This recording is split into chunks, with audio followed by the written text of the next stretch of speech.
I searched the graveyard with my companions, but the place felt wrong before anything even moved. The undead we expected were nowhere to be found, and the silence got under everyone's skin. I thought we had simply taken a bad turn. Then I realized the real problem. Something had already passed through here first. I pushed everyone onward, and the first undead I found went down so easily it barely counted as a fight. That was the warning. A corpse I assumed was finished started laughing, then the ground answered with more undead. One weak enemy was a decoy. The actual encounter was the mob closing in around us. The undead stopped pretending to be fodder. Their leader admitted there were many of them, and Angela, my undead ally, came when I called. I cut through the pressure with one decisive strike, but their numbers were the real mechanic. Every delay gave the swarm more bodies to work with. The math just changed. I tested their leader and found a nasty answer waiting for me. It could mirror what it saw, which meant my own strength could become the enemy's weapon if I fed it too much information. So I changed the assignment. I sent Angela into the horde while I kept the stronger threat from dictating the fight. Angela gave the signal and the battlefield finally broke loose. The low-ranking undead flooded in, but that was exactly why they were vulnerable. They had numbers, not quality. Ice locked down the crowd and Angela tore through the openings. It should have been a real fight. It wasn't. Then a tougher armored undead stepped forward. The monster looked finished, and for 1 second I wanted to believe the dungeon had simply run out of tricks. Then I saw the empty graves and the disturbed earth. The labyrinth had vanished, but the traces it left behind were fresh. Remember this, something had built this place recently, and it was still moving beneath us. I found the clue in the graveyard and understood why Angela refused to relax. The thing buried there was being mistaken for a siege-class flood dragon, but I knew that label did not fit. It was worse in a different way. The grave split open, and whatever had been sleeping underneath finally showed itself. What I learned later was that raising undead had limits. Mana could force a corpse upright, but a damaged body made a weak skeleton, and the supply eventually ran dry. That was why the enemy gathered corpses instead of wasting them. It was not random slaughter. It was inventory management for an army of the dead. I stepped into the labyrinth of the dead, and its forces immediately started scaling up. This was where my group stopped fighting random undead and started testing a real death fortress. A white-haired figure called Death Is Beginning. Then the first chimera rose from the graves. The question was simple. Could we survive long enough to reach its core? I raised my hand and lightning cracked across the graveyard, even though I had not wanted to drag Yunhui, my ally, into this. The enemy formation was hitting our right side, so I sent her there with the soldiers while the mages backed them up. Then the system pinged. The Labyrinth of Festival had joined the battle, and its excitement started climbing. I worked out that the body switching was probably the Labyrinth's ability, not the Necromancer King's personal skill. That mattered because it meant the whole dungeon had been hiding its cards. The Necromancer King casually exposed the weakness created by splitting his soul across vessels. Gentlemanly? No, I called it what it was, stupid. Then something huge came down on us. I burst through the impact and spotted the labyrinth core glowing ahead. Reaching it should have meant control of the fight, but a high-ranking undead cut me off. Here's where it gets stupid, the good kind. It was not ordinary undead at all. It moved like a trained combatant, which meant the core had defenders built for more than standing around. I corrected myself fast. It was a chimera. I did not have time to play with a brute that could trade blows like that, so I forced my way past its attacks and kept the core in sight. Then another armored monster dropped into my path. The math just changed. One defender was manageable. A group guarding the core was a different problem. I saw the answer when more human-form chimeras emerged from the smoke. One hit still scraped me, and Angela, my undead ally, immediately called out to me. I was fine, mostly. But Angela confirmed there were 3 strong human-form chimeras inside, and then I noticed the earrings on one of them. Remember this, those earrings meant these things had a past. What I learned from that look was enough to make the room go quiet in my head. The human-form chimeras stood together in the smoke, and the white-haired one stared back with dead, empty eyes. Those earrings were not decoration. They were the first sign that this labyrinth had turned people into its soldiers. The chimera screamed a name, Valicious, and charged with a sword in each hand. I called for Angela, and she answered without hesitation. Then a massive red monster raised a slab over its head and brought it down. I watched Angela get launched through the air, and suddenly this was not just a core raid anymore. It was a rescue. I braced myself as Valicious threw Angela aside, and my sword went skidding across the cavern. This was why I had come into the Labyrinth of the Dead, stop the chimeras before they turned more elves into fuel. But the enemy commander had already set the real win condition: capture 3 elves alive. Then Angela opened the door to spirit magic, and I needed to know what that could do. The Chimera commander called Angela dead weight and ordered its troops to kill me after taking the others. Cold, efficient.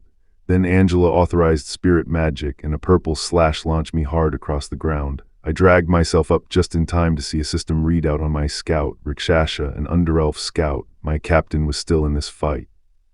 Rikshasha charged in before I could recover, but the enemy was an underelf chimera.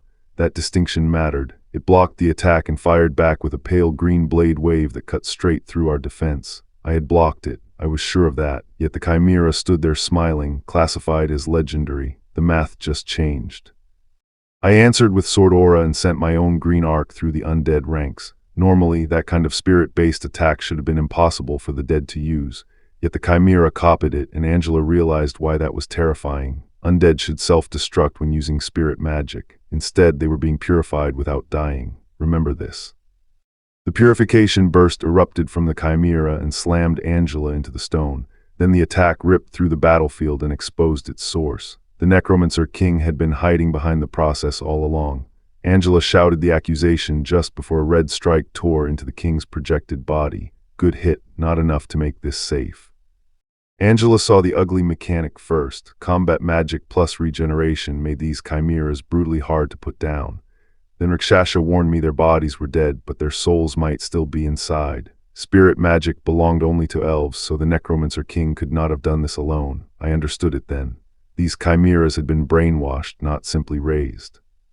Yunhui, my ally assigned to the right flank, suddenly screamed for Rikshasha and moved to protect him with glowing purple eyes. Before I could reach them, a portal split open beside me. The system announced that I had entered the Labyrinth of Festival. Then Yunhui reached toward Rikshasha and invoked sweet dreams. What I learned later was that danger had reached the castle too. A young princess insisted she was safe because the strongest knight captain protected her, and the poor man tried to agree. She promised to stay by his side forever. Then another white-haired figure swore to be her shield, and the knight captain realized something was very wrong as a massive attack came down. Blood streaked Angela's face, and I froze hard enough to hate myself for it. I had entered the Labyrinth of the Dead expecting an undead war, not my ally bleeding in front of me. The math had changed. Could I keep Angela alive before the chimeras turned my panic into a massacre? What I saw next made the danger painfully clear. Valicious recognized the undead around us, then snapped into a rage and got blasted into the cavern wall. Meanwhile, a robed observer decided the enemy had not noticed something and sent a summons to Yunhui. That quiet decision mattered. I watched a chimera gather strange pink lights across its body, then a red-cloaked figure cut through the darkness in a single violent rush. No speech, no warning, just a clean, decisive strike. Whatever had been building inside the chimera was about to get interrupted the hard way. Rikshasha tried to talk Valicious down, but the chimera only wanted blood. Then Angela laid out the real problem. Valicious was being controlled by an energy source, and the Necromancer King could brainwash him again if he found out.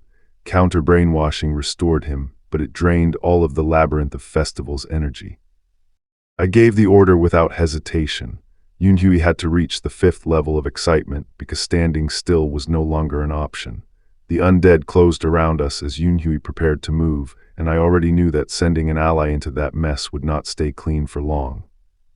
A strange flying mouth kept pestering Yunhui about her highness, then the truth landed. She was no ordinary squad captain. She was a legendary rank mercenary. Yunhui still asked what she could do to help, and Valicious gave the blunt answer: nothing. I told her to stay hidden from the Necromancer King. Then Valicious moved to deliver Yunhui himself, and here's where it got stupid, the good kind. A violet blast ripped across the cavern and smashed into the undead mass. It was not a duel. It was crowd control with enough force to make the entire battlefield feel smaller. Later, I learned Valicious had been trapped under the rubble, awake but unable to protect his highness as a skeleton knight attacked. A blue barrier stopped the strike. He could barely call himself a guardian knight. Then a portal opened near the labyrinth core, and someone hidden inside the chaos began closing in. I watched Valicious reach toward the Labyrinth of the Dead, and that single gesture felt like an execution order. I was fighting to free people from this place, not just smash its monsters. So why was one of its chimeras calling the labyrinth dear?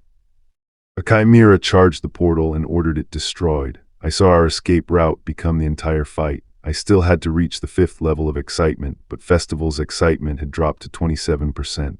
Angela, my undead ally, was already fighting flat out while Yunhui was surrounded. Then a blue portal opened beside a towering monster. The portal blasted an armored figure straight through the monster's massive jaws, scattering stone across the cavern.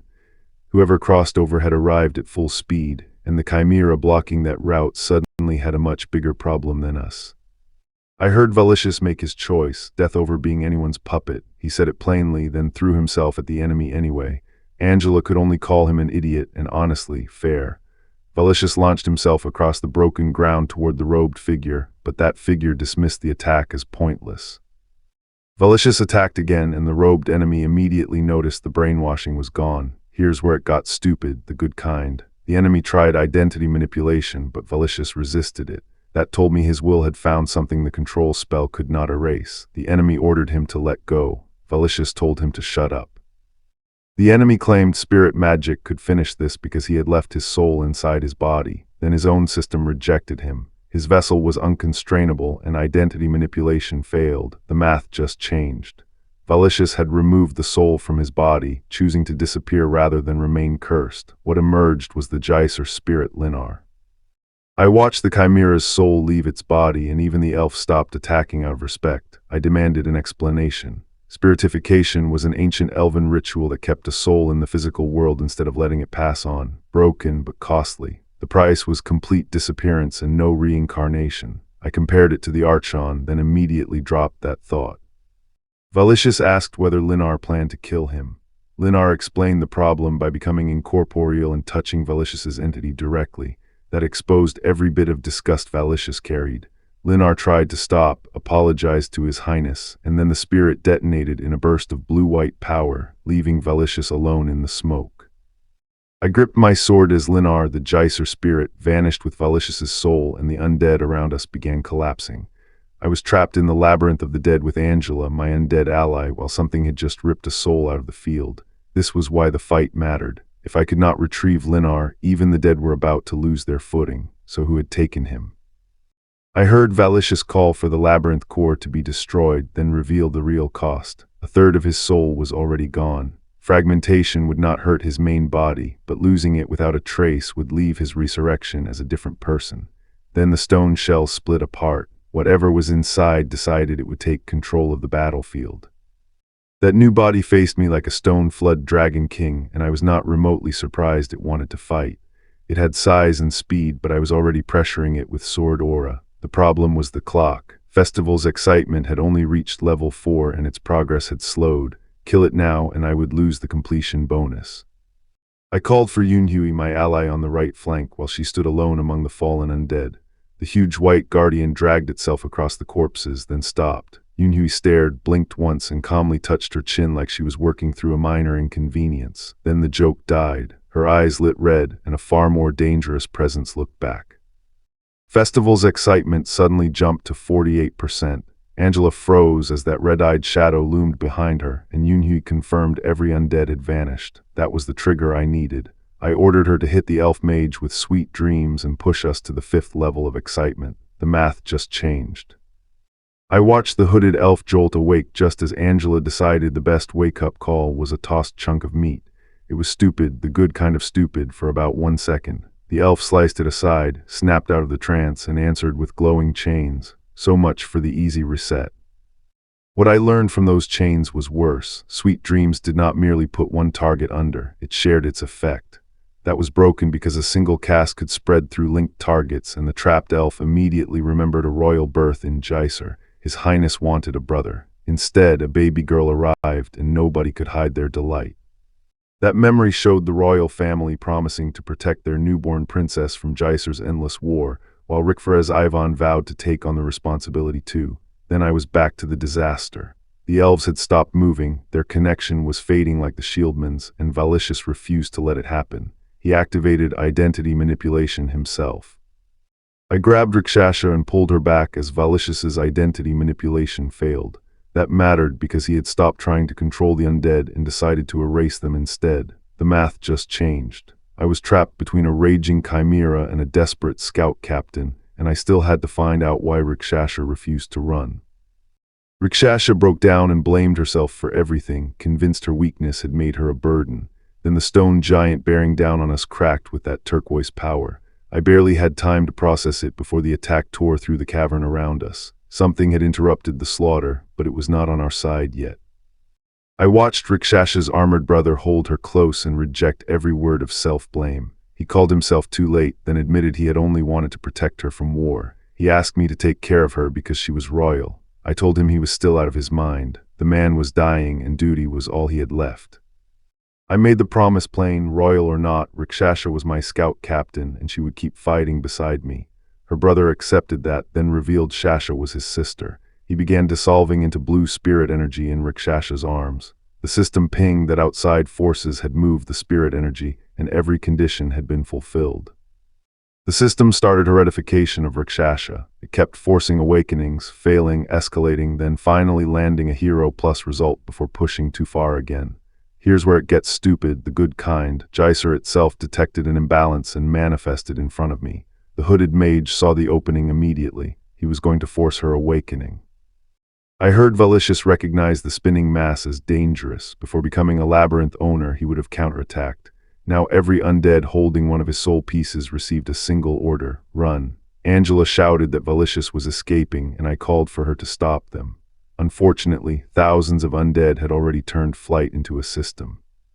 I watched Valicious shield Jaiser's awakening while the mage demanded nobody distract him. Angela tried to intercept the escape, but the stone monster's torrent smashed through the battlefield and swept her away. I could only watch her get swallowed by the current. Damn it. Stopping Valicious was no longer the only problem.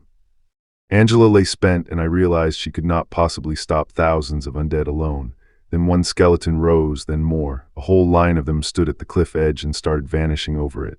I watched the mage freeze as he recognized the answer, King of Gluttony. We could not let even one escape, apparently because they were ugly. Fair enough.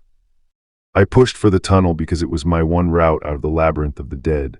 I was Valicious, a dead king who had started fearing death again. That alone changed the math. A petty undead had already dismissed a slain slime as lunch, while Anaxetus realized the tunnel might lead to the barren wasteland. Then something rose from it. I heard Naga call for her master, then I gave other, Quintus and Dominique, one clean order: kill every undead carrying the Necromancer King's soul. Soul retrieval was the real problem. The moment I invoked it, those undead began dropping instead of escaping. They thought I had given up. I had not. I had been trapped long enough to remember what fear felt like. My original body had no combat skills, but my dead heart beat, pus ran like sweat, and air whistled through my lungs. I felt alive. Here's where it gets stupid, the good kind. I chose to struggle until the end and invoked Chimera Creation. The system confirmed Rakshasa's Hero++ awakening, though she had fallen short of legendary. I still had a body to sacrifice, and the system detected outside spirit energy. Rakshasa was temporarily freed from downfall and begged for Jaiser's restoration. Then the Queen of High Elves appeared. Her soul had reunited, and she had no reason to hold back. I watched a horned warrior tell the Queen of High Elves to ignore the deal with the Black Merchant group. He promised to open a path and left the choice to her. She thanked him, then stood beneath the moonlight with her former master facing her. The word she gave him was simple: Master. I heard the ruler of the dead sheep ask to be punished so he could save those lost sheep. He called himself both Father and God of Evil, then named this place the Formless Labyrinth, Purgatory. The system answered immediately. My Necromancer King abilities had increased. The labyrinth was unstable, but it was still forcing strength into my body. I heard that Bastard had reached the aristocrat's level. It did not matter. I ordered everyone to protect Dominique and Yunhui because something was coming through the collapsing labyrinth. Then the white-haired monster rose screaming from the rubble. This was no escape anymore. It was a survival check. I watched the labyrinth tear itself apart around us as the monster forced its way free. A red core flared below, a blast hurled bodies across the ruins, and the queen was caught in the destruction. My enemies had finally stopped running. Now they were breaking the entire battlefield just to reach us.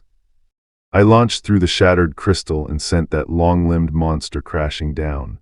This was the kind of fight where one broken ability could rewrite the whole battlefield, and I was Valicious, caught right in its teeth. but why was my enemy so sure every attack against me was futile? I watched the monster grin through the punishment, then its red-eyed partner wrapped around it like a living restraint. The exchange turned ugly fast. I was driven into the ground, and the creature burst free from the wreckage with those glowing eyes fixed on me.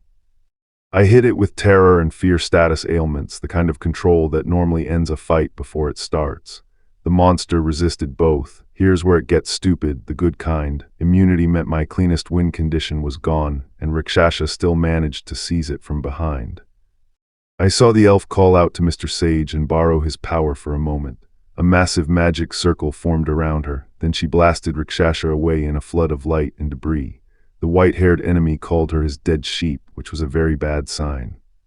I invoked Spirit Blade and came down with enough green energy to cut the white-haired bastard in half. He claimed I could not hurt him, then hardened his body at maximum capacity. The math just changed. He recognized me as Valicious, and I answered with one word, die. I activated Cognition Haste and watched my body extract the core of the Labyrinth of the Dead without resistance. The system confirmed its energy was exhausted. Remember this, because a labyrinth without its core was no longer a prison. I tore open the exit and left Purgatory behind. I told Valicious to stop pretending to be dead, but he admitted he had been dead from the beginning. He possessed a body that did not need to breathe and had no mana left to resurrect himself. He asked me to get revenge and end everything for him. I refused to make it that easy. I told Valicious I would rather prolong his suffering, and my master agreed to take him away for that exact purpose. Then I told whoever was watching to come out. A red figure finally stepped forward, and Valicious recognized the name that mattered, the Black Merchant Group. I had just exposed the red-horned observer, and his grin told me the Black Merchant Group had finally answered. I was Valicious, still carrying the fallout from Purgatory. This was why my escape mattered, so what deal had this merchant come to collect? 3 days later, I learned the others had spent the downtime rebuilding and arguing over what came next. The war had cost them plenty, and they felt like they had earned nothing from it. Fair complaint. Then the Black Merchant's deal came back into focus. I learned the Black Merchant Group was still waiting for its opening, convinced revenge would eventually find me. Meanwhile, the people around me moved on from that threat fast. Quintus finally brought me the real update. Rakshasa had woken up. When I went to Rakshasa's room, she woke up confused and immediately asked what had happened to her. The system had treated her injury with Downfall's cure, but she had been unconscious for nearly 3 days. I told her the truth and made her stay in bed. Rakshasa tried to leave because our contract was over. I shut that down. She had fought beside me and I treated her as a guest, not hired help. Then a message arrived for the Naga Labyrinth owner, thanking us for the rescue and hinting that the kingdom still owed us. Rakshasa thanked me and the Naga for saving her, then begged to keep serving under me. I reminded her she was the queen of high elves, which should have ended the conversation. Instead, she wanted to help the Naga Labyrinth thrive. I rejected the plea for one reason: healing came first. I still did not know why Rakshasa was reacting so strongly to me, but I made one thing clear: I was not her master. I also learned she had stabilized. That gave us room to address the bigger problem. The surrounding labyrinths were preparing to unite against us. The alliance threat was real, so I called other and decided I needed to meet Malachus, the king of goblins. Elsewhere in the 9th floor swamps, my invitation had already drawn in hostile royalty. Here's where it gets stupid, the good kind. The math just changed. I had already taken Valicious off the board, and the king of swamps, Gorintos, was recalculating fast. That was the payoff of this mess. Every victory changed the 9th floor's alliance math. If I could make even one king hesitate, who would actually stand with the Naga king when it mattered? I learned Gorintos had mistaken my disappearance of the undead for surrender. Even Malachus, the king of goblins, was supposedly friendly with the Naga king. Their confidence was brittle, though. One more labyrinth joining my side would shatter the 9th floor's balance, and Gorintos knew it. I watched their counterplan take shape. The swamps and dreams would defend, centaurs would intercept, and attacking the wanderers would turn the Naga labyrinth into a deadlock. Hecarim hated it. Arian stalled for time, which was funny right up until a furious voice accused her fallen fairy instincts of crawling at someone stronger. I had a fresh problem. Rumors pulled from brainwashed minions said the deeper floor aristocrats were preparing an invasion. The source was questionable, especially with those monsters happily chewing through someone's skin, but the red-eyed shapes behind Aryan made the threat feel painfully real. 2 days after the war, I learned the Black Merchant group had a sentient undead chained in a sealed chamber. They thought losing his arms had finished him. Instead, the bastard laughed at the restraint and noticed the room was soaked in miasma. Remember this. The prisoner started consuming the miasma from the corpses around him and recovered enough to move. Then he revealed the dangerous part. He had spent eternity studying soul transfer magic inside the labyrinth of the dead. His answer was soul fragmentation, a way to scatter a soul, and he needed a fresh undead body with magic talent. He found a Gyserian body and began separating its soul with a labyrinth-powered coordinate spell. Here's where it gets stupid, the good kind. The spell took 2 days, long enough for a horned stranger to wake up and announce half of himself had already left. Then he asked whether a thinking undead could truly obtain life. The stranger rewrote the magic array, cutting off the target coordinates and dragging the scattered soul pieces back together.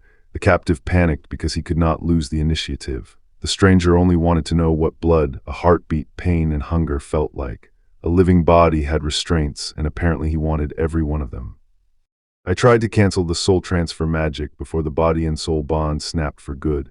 That was the whole gamble, steal life from death without taking a one-way trip to the afterlife. Then my opponent added a keyword package with community life, no fratricide, a labyrinth, necromancy talent, and maximum mana. Here's where it got stupid, the good kind. Valicious had just been handed a full starter kingdom. What I remembered next was waking up in a cramped, newly summoned body, breathing hard on a barren patch of ground. The transfer had worked. I checked the place, flexed my bulky new hands, and forced out a tiny spell. Magic answered. That mattered more than the weak little ice cube did, because it proved I had a living body with a usable mana pool. Then the math changed. My mana was so low that even making ice felt like dragging a boulder uphill, but this body could grow. I tried to stand, immediately discovered I had a tail instead of legs, and ate dirt. A nearby Naga called me a newbie for rolling around after being summoned. Fair. I was still figuring out how to exist. I learned the rookie who mocked me was Blue, a first-gen Naga and veteran worker. Blue had been assigned to watch over me because I arrived late, which sounded easy until I had to prove I could function in the labyrinth. Blue already looked exhausted. I had been alive for minutes and was somehow already a management problem. The other workers tried teaching me how to crawl, but I had more urgent problems. Food tasted incredible, a tiny pinch set every nerve in my new body on fire, and even breathing needed instructions. That was the joke and the danger. A living body came with sensations, pain, and limits. Normal life was suddenly the hardest tutorial I had ever taken. 3 days after the war, on my second day in the Naga labyrinth, I heard about the strange worker who had appeared at the dormitory. The workers were training him, though he was clumsy at every job. I told them to start with whatever he was good at and report anything unusual. I had a bad feeling, and apparently so did everyone else. I found out why Blue was such a big deal. The Naga labyrinth had been desperate for a hero-class Naga, and somehow its newest worker had one. I sent word that Rikshasha was on leave while Angela and Draken waited with the army, then decided to find other for guidance. I left the labyrinth in their hands. Remember this, because that worker was about to become very hard to ignore. At lunch, I watched the new worker sneak off because he refused to kneel before the others in his weakened state. He realized his soul had fully settled into the body, then noticed the real exploit. Miasma could be absorbed without a limit. The catch was brutal. Miasma was poison to living things, so he began building resistance in tiny doses.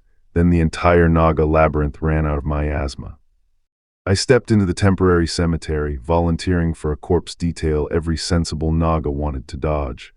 I had awakened in a Naga worker's body, and this was my first real chance to make it useful. The catch, I was way too excited about dead flood dragons. Why would burial work make me this happy? Inside, I found purple miasma coating a mountain of corpses. It was perfect.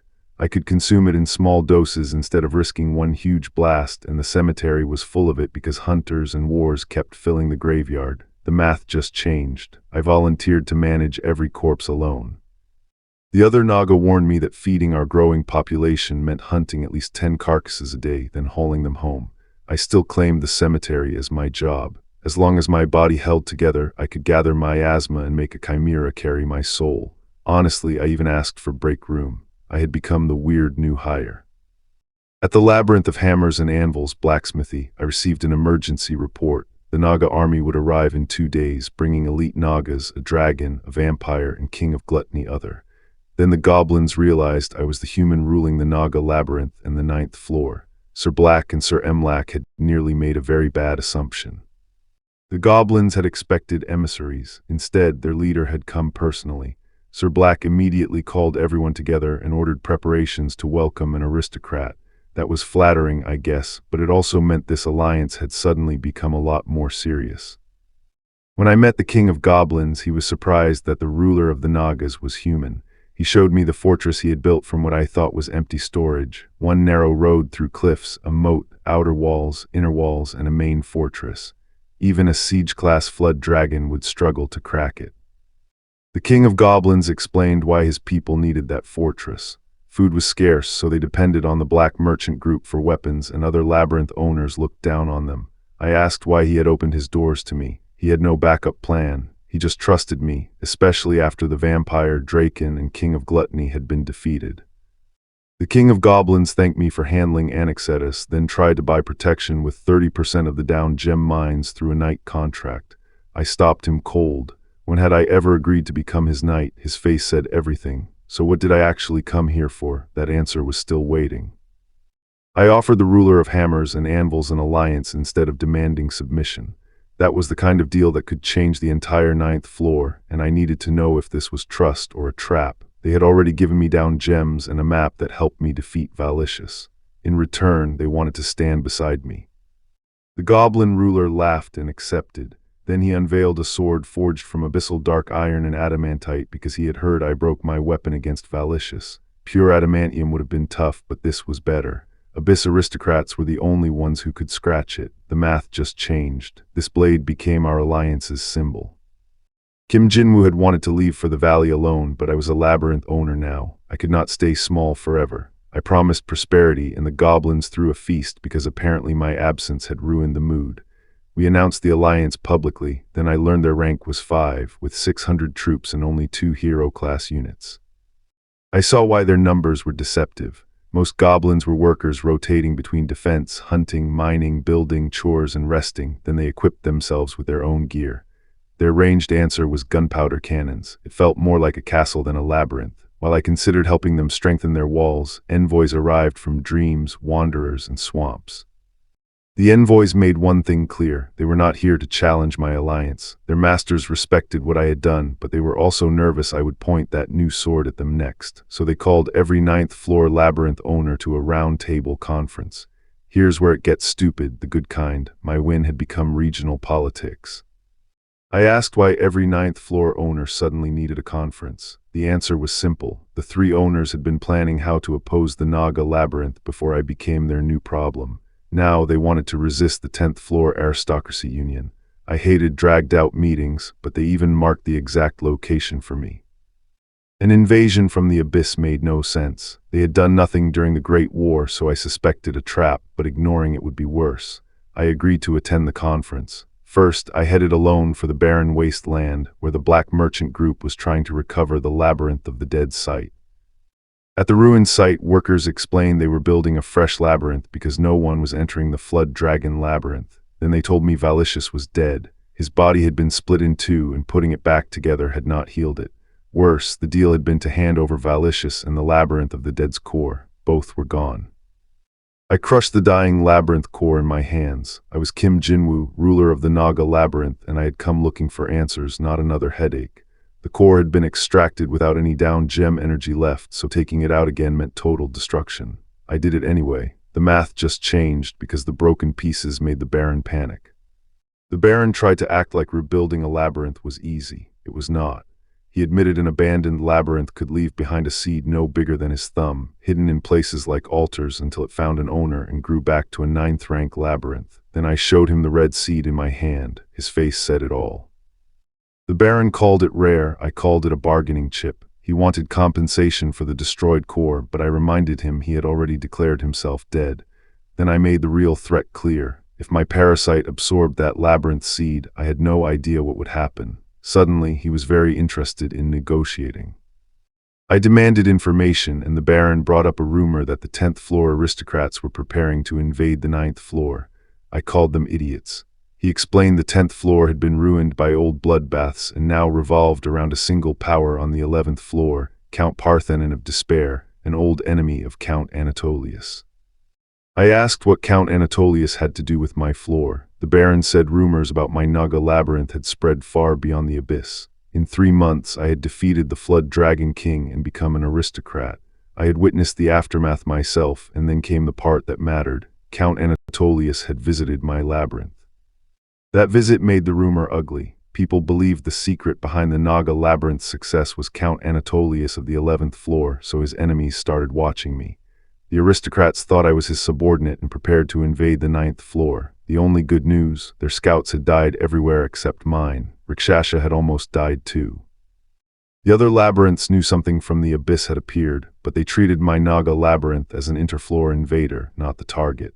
The Baron added that Count Anatolius officially sponsored me after the war against the Necromancer King. Then he dropped the real inconvenience. Black merchant group goods were heading up to the 11th floor, and I needed to cross the 10th quickly. The Baron asked to come with me to the 10th floor. I agreed because I wanted to see what waited there. My allies worried, but I needed to know the enemy before our next fight. Jaiser was dangerous already, and the black merchant group traveled with mercenaries, wild beasts, and people with no labyrinth allegiance. Still, I decided it was fine. I shut down the argument and headed for my room. I was Kim Jinwoo, ruler of the Naga labyrinth, and my people wanted me safely out of the abyss. That was never happening. I had already drawn the 10th floor aristocrats onto us, and if I failed to prepare for death, we would not survive. Reinforcements saved us against Valicious once. Luck does not scale. I understood why they worried. If I died, the labyrinth ended with me. But first-hand information on an enemy was worth more than hiding behind my walls, especially after my sword failed to pierce Valicious. I needed answers from the abyss. Then Draken, my dragon-like subordinate, brought bad news. Quintus had sent a hero-rank mercenary to see me. At Naga Labyrinth Plaza, I met Baltzak, a knight-errant from Jaiser. He had crossed forests and swamps to meet the Naga Labyrinth's undefeated commander, then immediately complained that I had not greeted him personally. When I asked his business, he demanded a duel. The guy was loud, proud, and apparently offended that a knight had no horse, a very specific complaint. Baltzak offered to become my sword if I won, so I told Quintus to stand down. Then the parasite inside him judged my strength and decided I was weaker than Draken. Fine. I asked why he had really come. He admitted he wanted to test the rumored undefeated commander of the 9th floor, then called me Count Anatolius' soldier. That changed the conversation. The instant Baltzak said Anatolius' name, the bull man behind me snapped. He did not just dislike Count Anatolius. He wanted him ripped apart. Here's where it got stupid, the good kind. A stranger had walked into my labyrinth asking for duel, and one name had turned the whole place into a blood feud. I expected Baltzak to flinch at that reaction. He did not. He corrected us instead. Anatolius was his former master. Baltzak had once served among the Steel Blood Knights but claimed he left by choice. When I asked why, his answer came out clean and personal. He hated Anatolius, actually hated him. I pressed him. Leaving the Steel Blood Knights to serve a 9th floor baron sounded suspicious, and hating Anatolius was not proof. Baltzak explained that Count Anatolius had climbed from the 10th floor alone just to recruit him, then trapped him in a position with no real choice. That was the setup, but Baltzak calling me a precious hero-rank subordinate was even stranger. Baltzak said he had been nothing to Anatolius, then gripped his sword before the talk became a real fight. He still demanded the duel because he wanted to witness my power himself. I already had a headache from this mess, but I accepted. Then I made one thing clear: even if I won, he would not become my sword. I do not take risks like that. Baltzak's halberd came down hard enough to tear the ground apart, and he called it an execution. I was Kim Jinwoo, ruler of the Naga Labyrinth, and this was supposed to be a duel. But the real hook was why this furious knight wanted my secret buried. So what had Count Anatolius done to him? I slipped through the halberd's sweep, and Baltzak suddenly realized he had not even seen me react. That was the whole problem. He had judged me before asking who I was, then tried to kill me anyway. The math had changed, and he knew it. Then Baltzak's head separated from his body. I had only blinked, and his body was already standing there with a purple flame burning from its neck. He admitted he could not win, but still wanted to show me everything he had.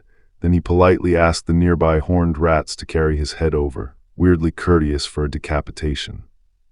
Baltzak insisted the duel had only begun, even while his head lay on the ground looking deeply undignified. Then Angela, my undead ally, recognized him as an old acquaintance. She explained that Baltzak was a high-ranking undead called a Dullahan, which meant his impossible survival finally made sense. I asked what made a Dullahan different from Valicious. Angela explained that Valicious was formed from wandering souls, while a Dullahan inherited a body and soul from a past life. There were rules too: death by decapitation, a cavalry knight, and a deep hatred for the killer. Baltzak's killer was Count Anatolius.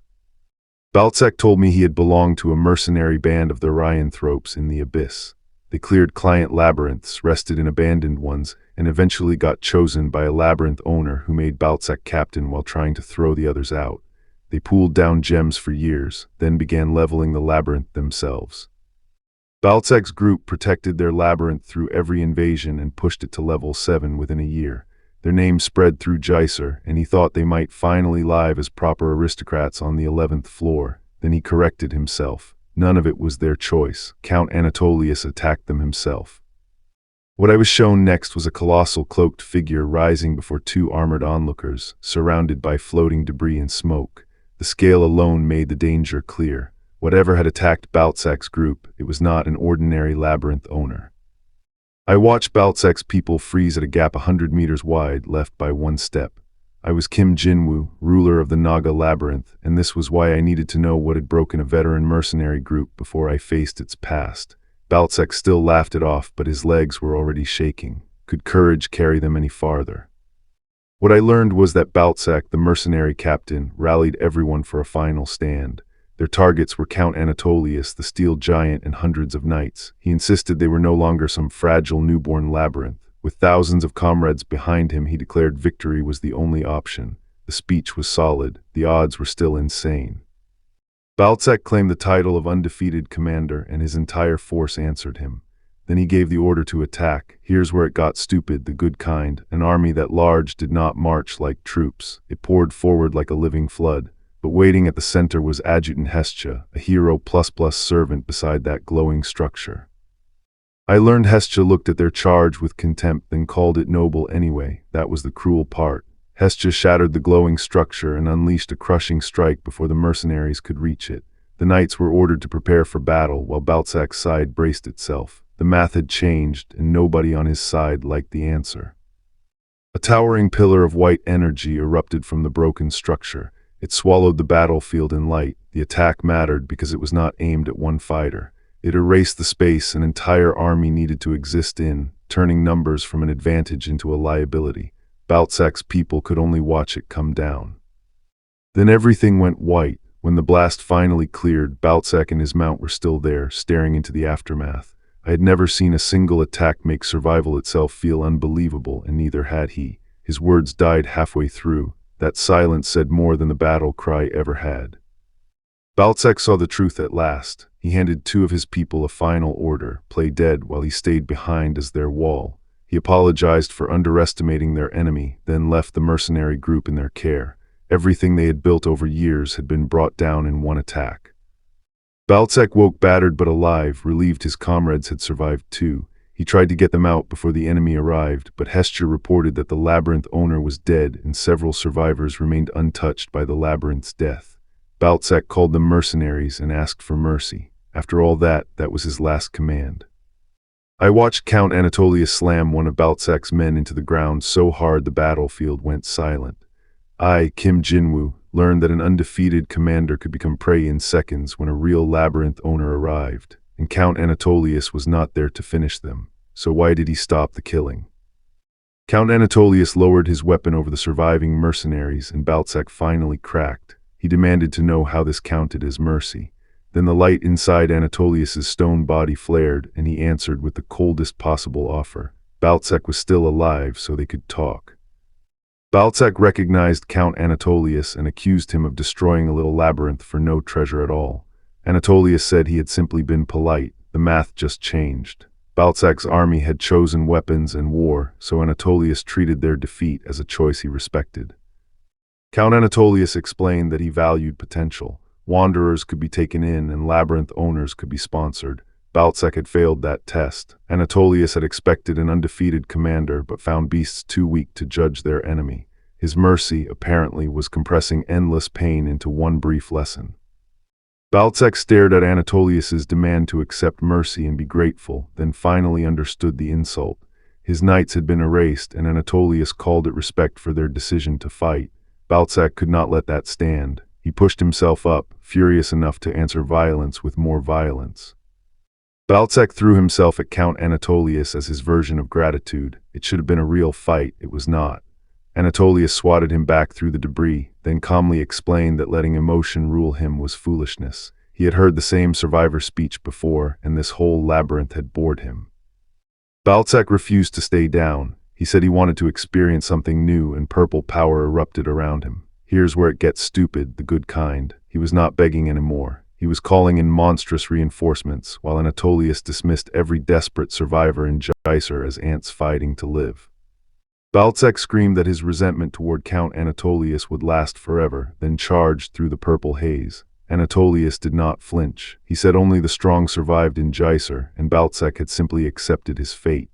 Now rage had dragged him back from death, which meant the real test was finally beginning. I watched Count Anatolius swat Baltsek out of the air and drive him straight into the ground. I was Kim Jinwoo, ruler of the Naga Labyrinth, and this was why Anatolius's undead army was terrifying. One calm hand could erase a fighter's momentum, but Baltsek still refused to stay down, so it was feeding that hatred. I saw Baltsek rise again with purple rage pouring out of him, then launch himself at Count Anatolius. The Count did not flinch. He caught that charge in the palm of his hand and slammed Baltsek down again. Here's where it gets stupid, the good kind. Baltsek was already dead, yet he kept attacking. I heard Baltsek scream Anatolius's name and hurl himself forward one more time. Anatolius caught him in that same purple grip, then crushed the entire comeback into the ground. This should have been a revenge fight. It wasn't. Baltsek had rage, but Anatolius had control, and the math just changed. I learned that Count Anatolius found Baltsek's refusal to quit interesting. Adjutant Hestia apologized for not stopping him sooner, but Anatolius told her not to worry. Baltsek had died once and still ignored the power gap. That was the dangerous part. A Dullahan could keep fighting after death, even when the fight made no sense.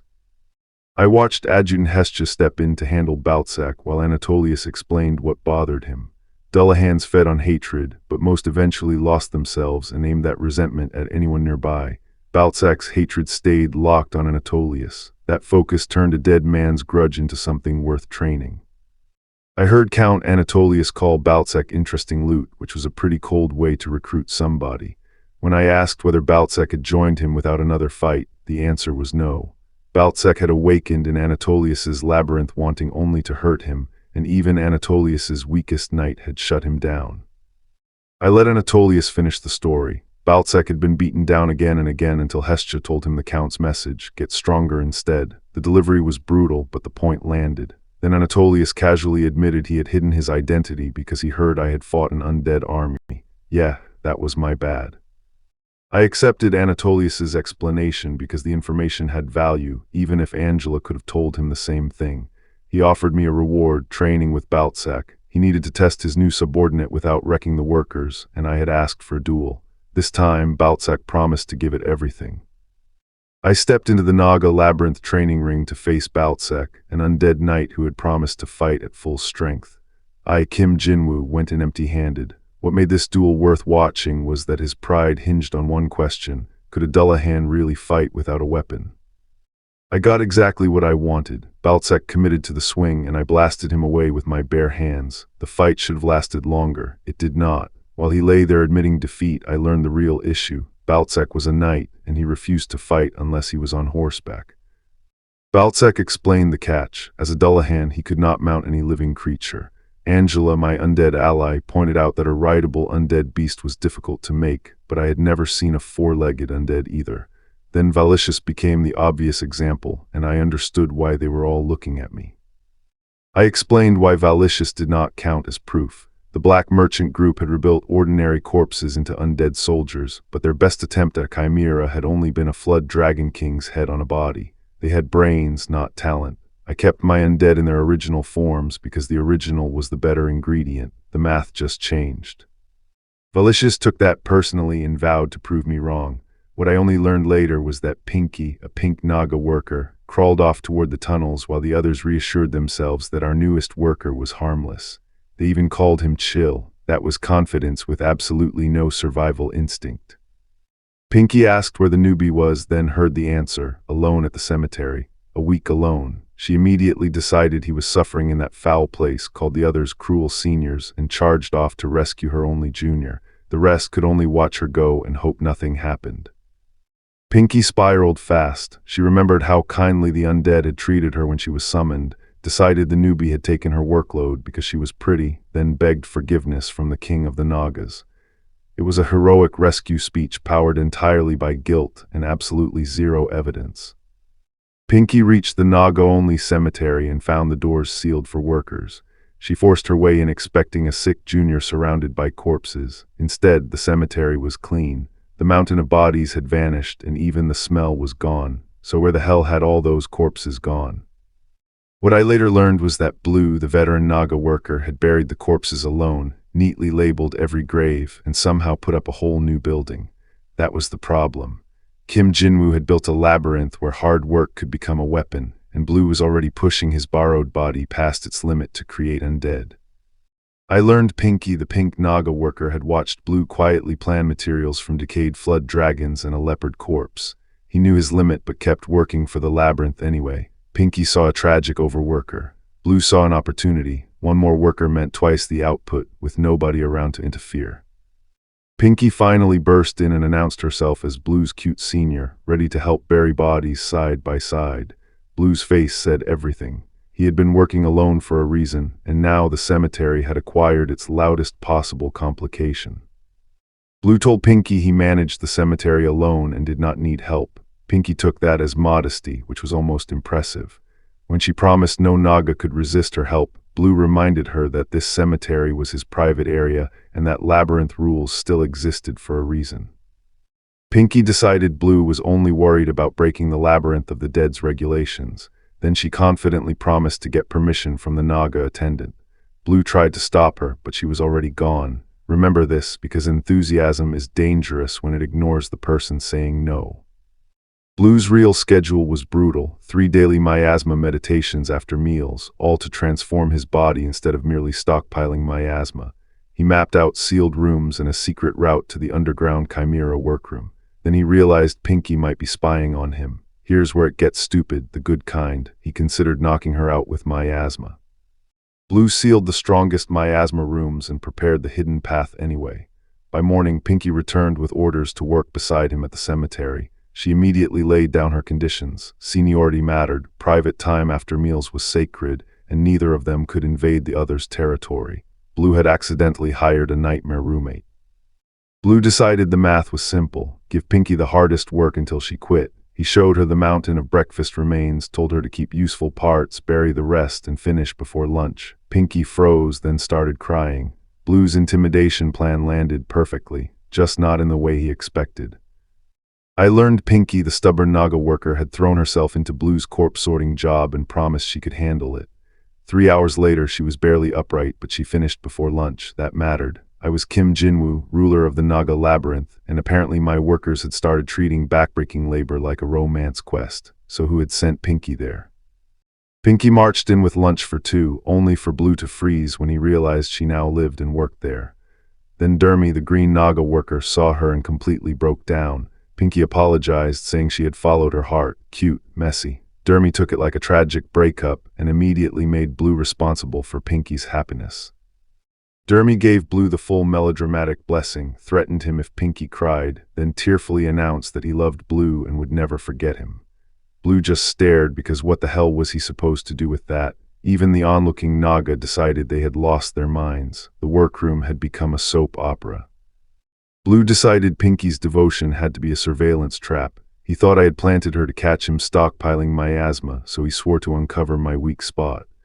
The funny part was that Pinky was genuinely just exhausted after gathering it all day, then got rewarded at the bar. Nothing happened. Sure, Blue, nothing at all.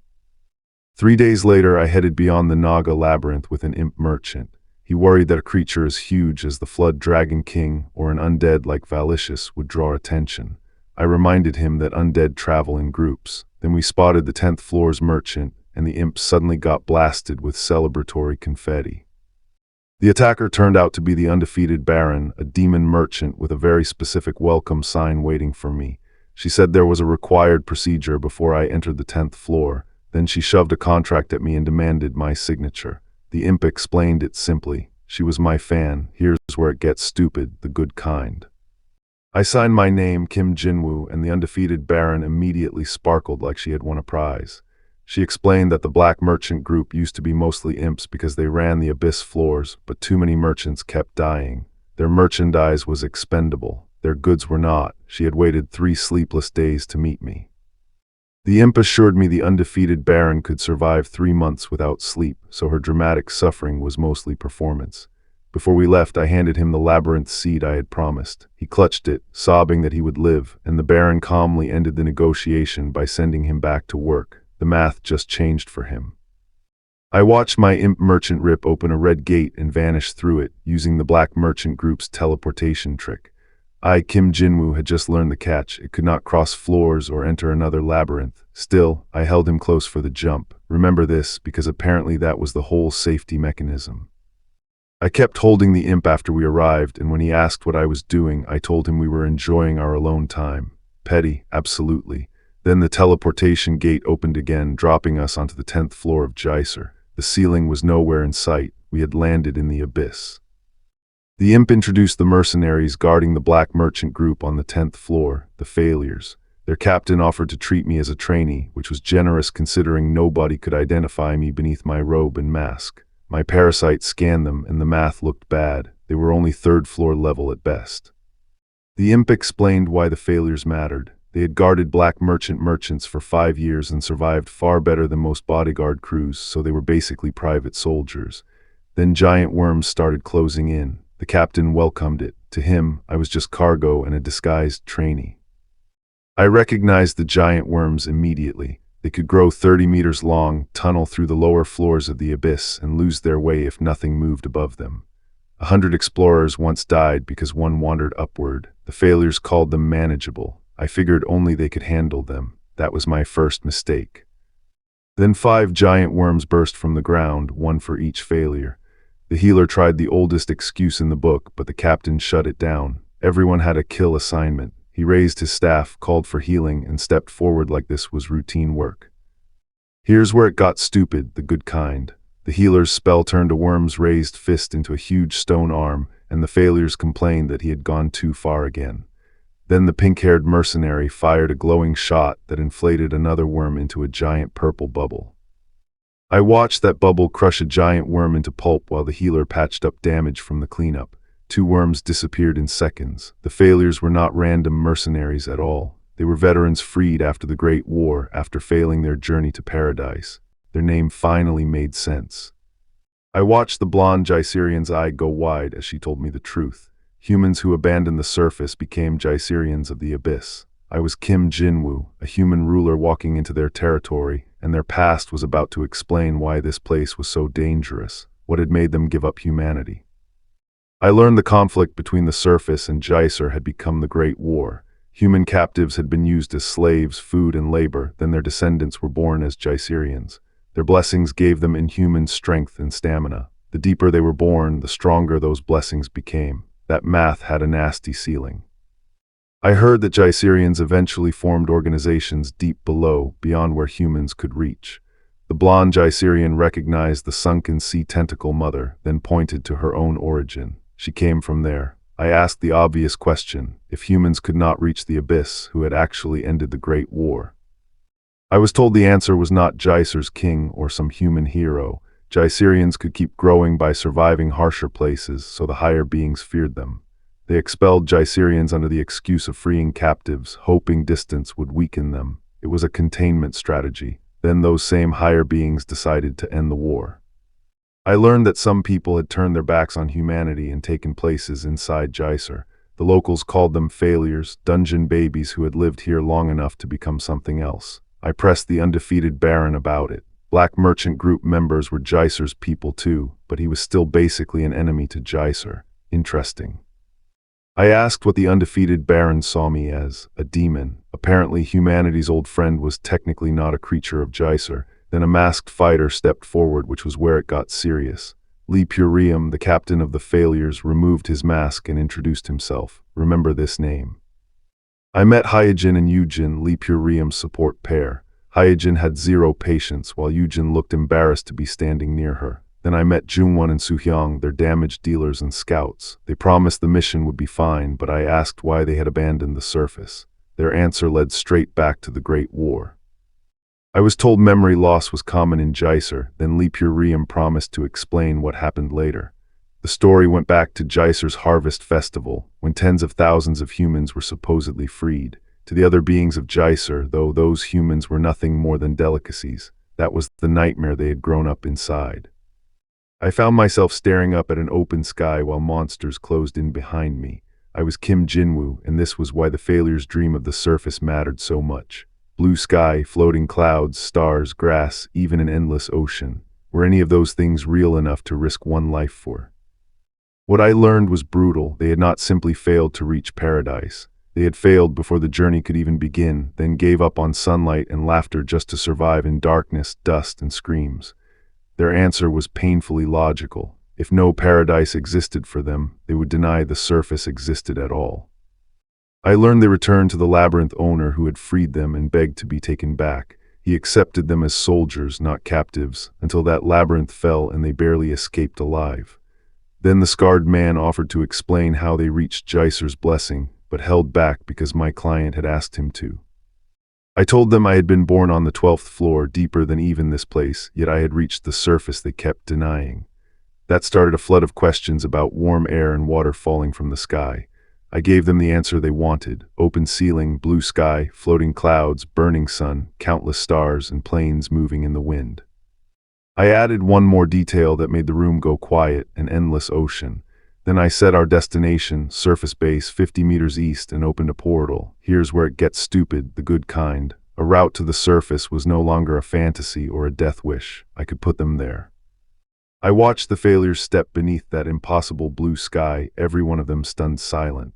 The scarred man broke first, crying as he finally understood it was real. I told them they were not failures, they were just late.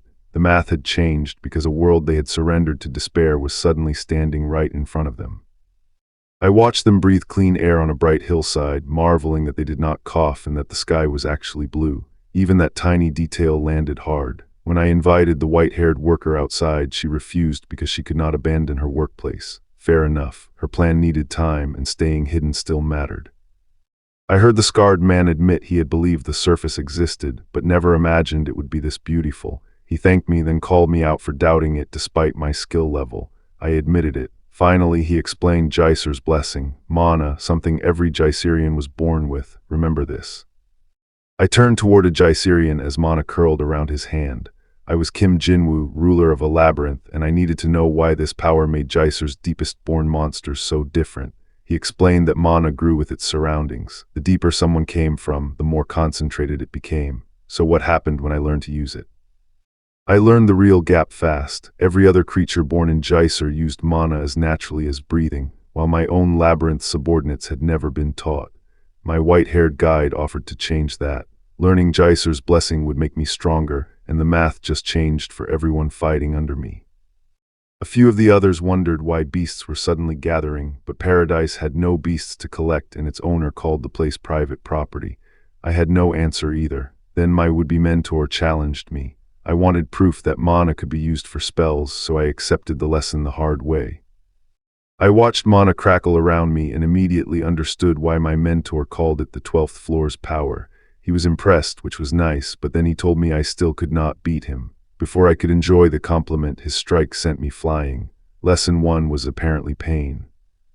I hit the ground and he explained the stakes while I recovered. Simply carrying mana reinforced my body, but barely. Focusing it inside changed everything: strength, endurance, agility, and faster analysis of an opponent's attacks. That last part was broken. Better reactions meant I could start solving a fight before the next hit landed.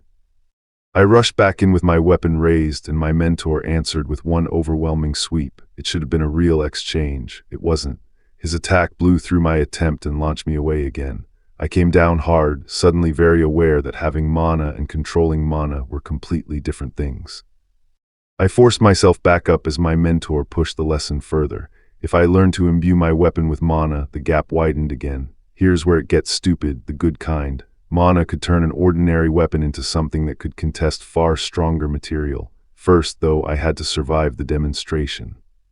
My mentor showed me the claim with a brutal example. A strong iron pickaxe reinforced with mana could block an adamantium sword. Then he knocked me down again. I could hurt other labyrinth owners with plenty of my attacks, but I could not even reach him. That was the problem I had to solve.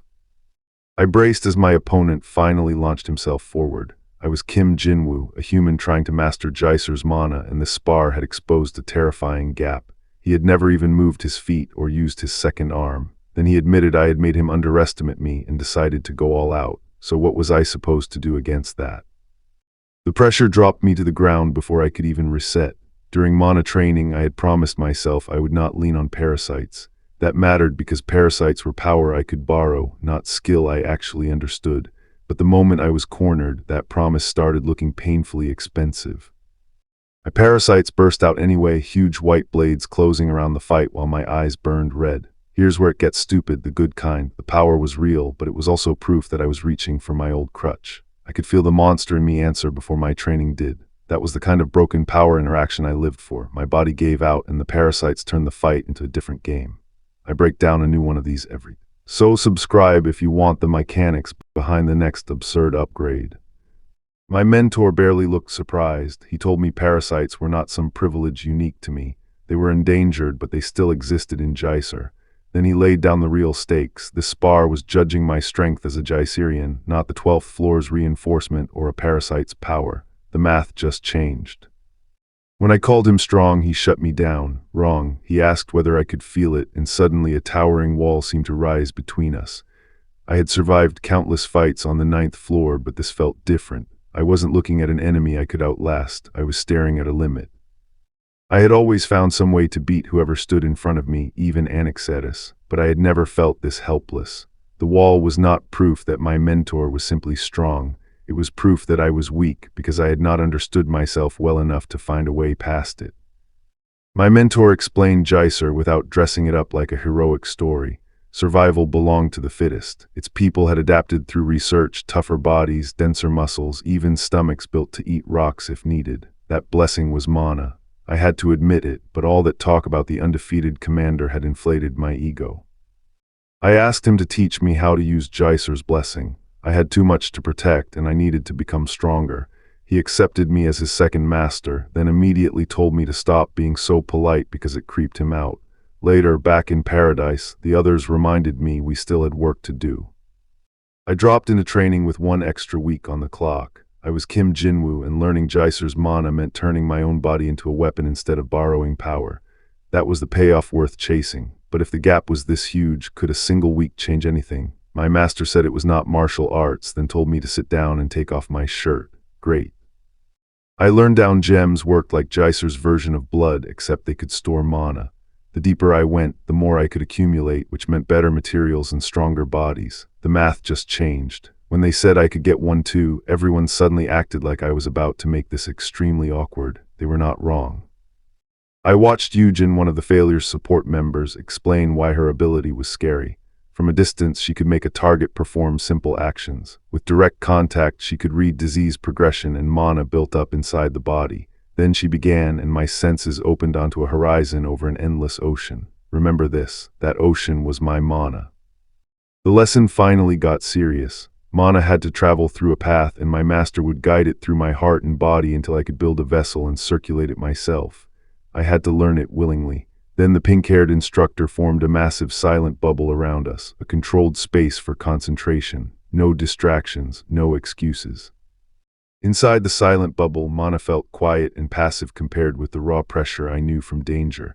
I was told to find the flow moving through my body, and then I felt it. It was familiar in the worst way. Yujin realized my mana paths were already mostly open, and that made the training stop being a simple tutorial. Then I got the warning that mattered. Traces of a downed gem had been inside me before. That meant my half-open mana paths were not random. Someone or something had already tampered with the foundation of my body. My master could not believe I had mostly open mana paths without any visible skill count. I explained that parasites let me see the weak points and exact structure of creatures. When I activated that sight, it came through my eyes. I had used it in our earlier fight without understanding it. Here's where it gets stupid, the good kind. It was not a normal skill. I pushed back when my master tried to compare my power to ordinary skills. He explained that skills formed around the environment and the mana people needed, so scouts developed detection, defenders developed protection, and fighters developed defense. Then I asked the real question. Was Jaiser's blessing just another skill? His answer was that I was only half right. I drew a green arc of power across my body and watched it flare in the dark. I was Kim Jinwoo, trying to understand why skills could reshape the user instead of just firing outward. Most people trained by recalling their source power, but that only went so far. If I could strengthen my body from within, what had I actually awakened? The answer ruined my favorite excuse. The silver-haired mentor explained that those born with mana could create their own natural flow, then flatly told me I had used mana before. I denied it. He did not blink. Before my awakening, I had already felt it. The math just changed. I tried to remember the first time it happened. It had not come from concentration training or some clean system tutorial. I had been climbing toward the surface when something inside me moved. I remembered the cave, the terror, and one ugly question. If I had mana back then, why had I never noticed it? The porter beside us turned out to be a Jaiser beast, built for processing orders but carrying defensive abilities too. The mentor decided it could pull my past to the surface through hypnosis. I was not thrilled about letting a monster rummage through my head. Then I saw the look on his face. This was not going to be a harmless memory. Preparations began, and the mentor warned me that facing old poison was how I could become stronger. I sat inside the ritual circle while the Jaiser beast started the hypnosis. There was no dramatic attack to dodge, just me closing my eyes and choosing to go back on my past. I expected a memory. Instead, I began at my birth. My homeland was the sunken sea, a place lined with red cradles and children raised like inventory.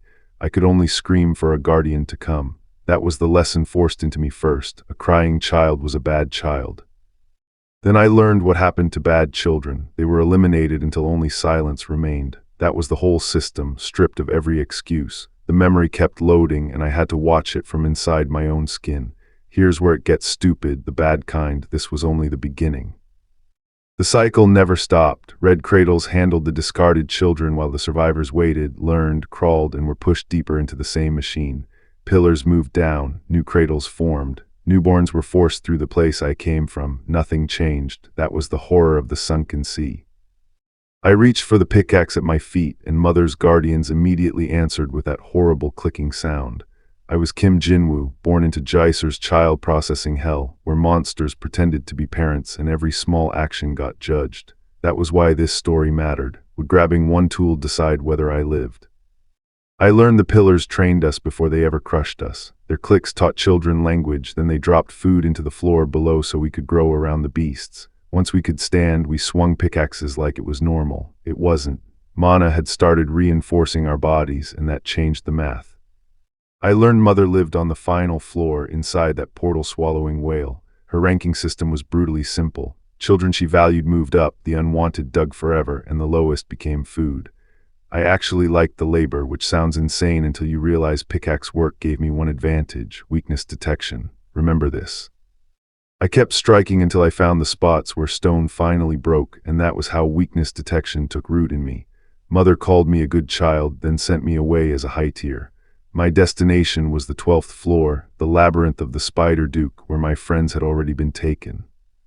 Later, I learned how the trapped survivors kept themselves from breaking. Sergeant Lee Jae-sok, a furious captive, hated a reporter for writing everything down when nobody might ever read it. Major Jang Jisoo shut that down fast. The reporter's notes were not optimism. They were proof that they had existed. Lee Jae-sok finally snapped. A month trapped underground had turned his discharge date into a bad joke, and everyone knew it. The others tried calming him down, even while admitting their situation was hell. Then the count came back. This was the 8,052nd group. That number made everything worse. I learned Mother ordered 7 people per group, same as always. One man insisted there should have been 8 because they had reported the missing worker during the previous shift. Mother corrected him with the only answer that mattered to her: 7 total. Then his body gave out and the spiders moved in. Another worker begged, then repeated the count through choking breaths. 7 in total. Check. Mother ignored the suffering and ordered tomorrow's mining route and a pathway built in the assigned direction. The survivors knew the script by heart. Their real test was simple and cruel. How many of them would still be alive? I called bullshit when they said escape meant survival. I was Kim Jinwoo, trapped under Jaiser with spiders already calculating our starvation. Then a rapt child appeared after a month of food was gone, and I got the promise that made this nightmare worth watching. We would teach, work, and survive together. But what was a Jaiserian? What I learned later was that the producer nearly tried to end the story early, then panicked over never introducing himself. He scrapped the fake break, promised extra material instead, and asked everyone to keep following the series. Honestly, that was a strange little detour. I had been forced into war correspondence because my boss wanted scandal, not facts. Jaiser stories brought clicks, so I was sent toward its 3rd floor with a camera crew and the 30th Armored Brigade. I treated it like an otherworld safari at first. That confidence was about to look incredibly stupid. 2 days inside Jaiser, I still had not seen combat.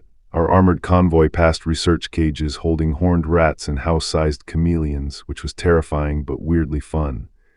Then the route to the 3rd floor stalled, blood stained the ground, and the soldiers admitted they left it there because fresh blood would keep appearing.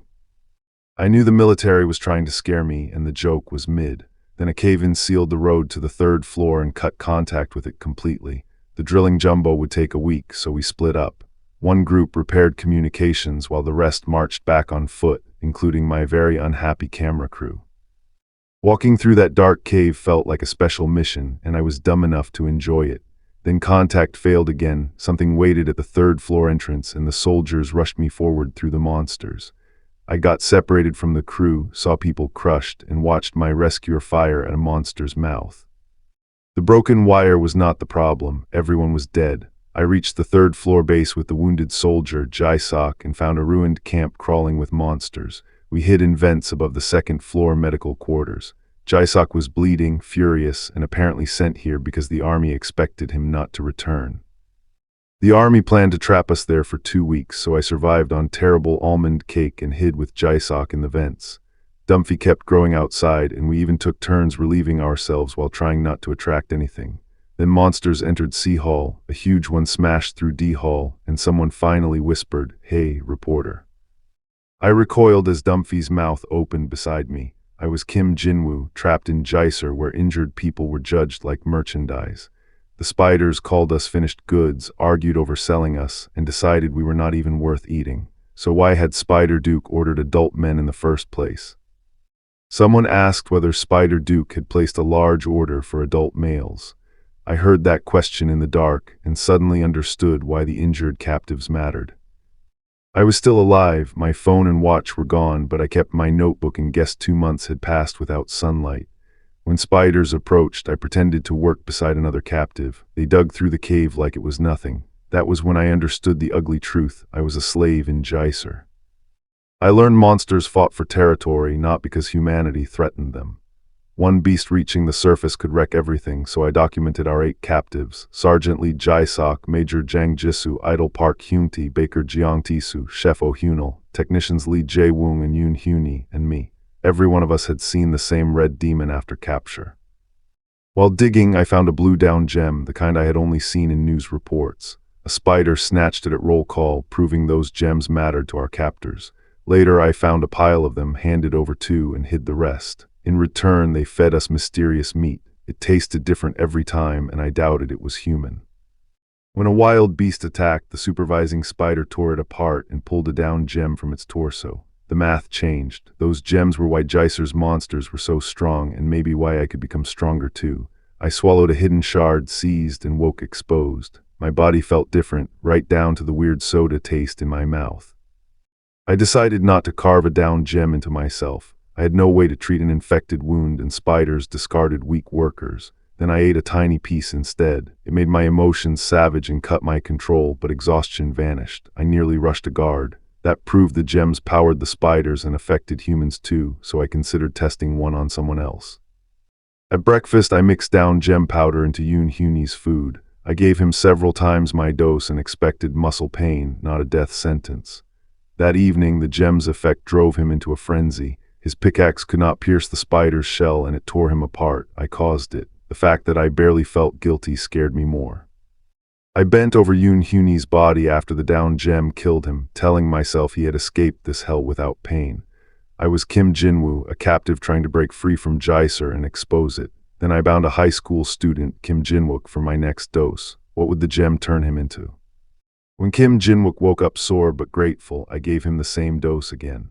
The gem amplified his feelings, then reopened closed wounds until blood ran from his eyes. I marked him defective and watched him get removed. Captain Lee Byung-cheol, a fitter army captain, became my next test. 3 doses made him strong enough to attack a spider, so it executed him.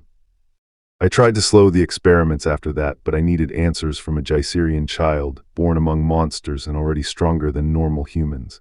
Down gems were not just fuel. They rewrote the body, which was why bigger doses changed the math. I wondered whether pushing this child harder could become our way out.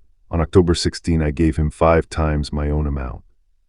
When I asked the Jaiserian child where he came from, he said big pillar and big fish. He remembered spiders, a pickaxe, 30 nights, and his friends getting eaten.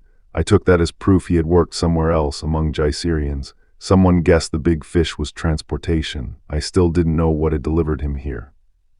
I met the people from the surface through him, and their ordinary arguments felt alien. Major Jang Jisoo, a military captive, treated the child's bright eyes like proof of strength. I called him just a kid, shaped by a place where death meant nothing. When the adults cursed Jaiser and its spiders, the child copied the word. We shut that down fast.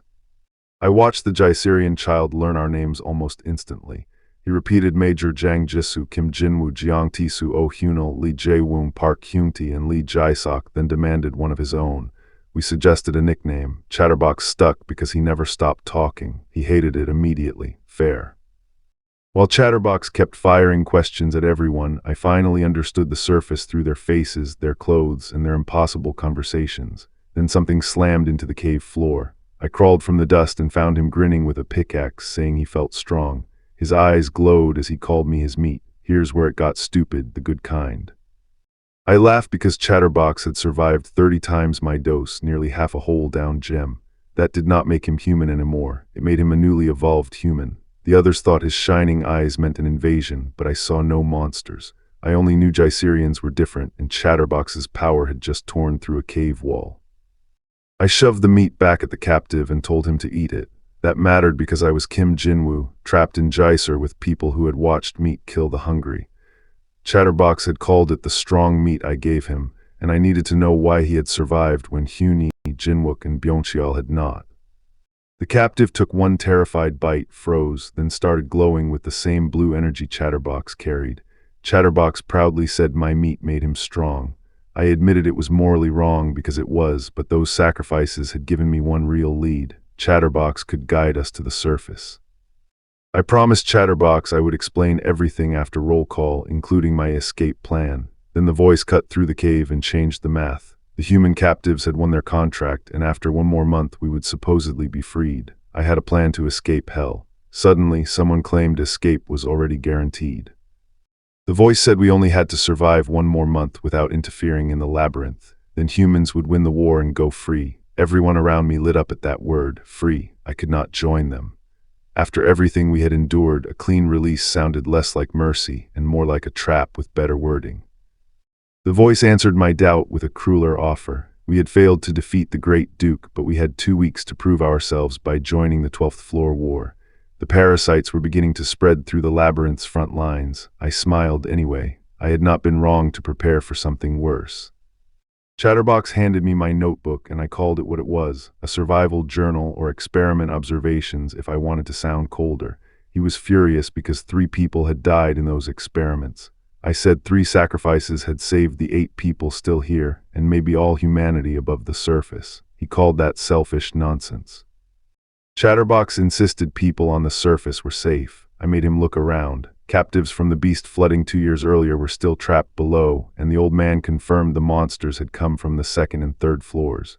Those chameleons had been 2 stories tall. Down here, even they looked tame beside the spiders.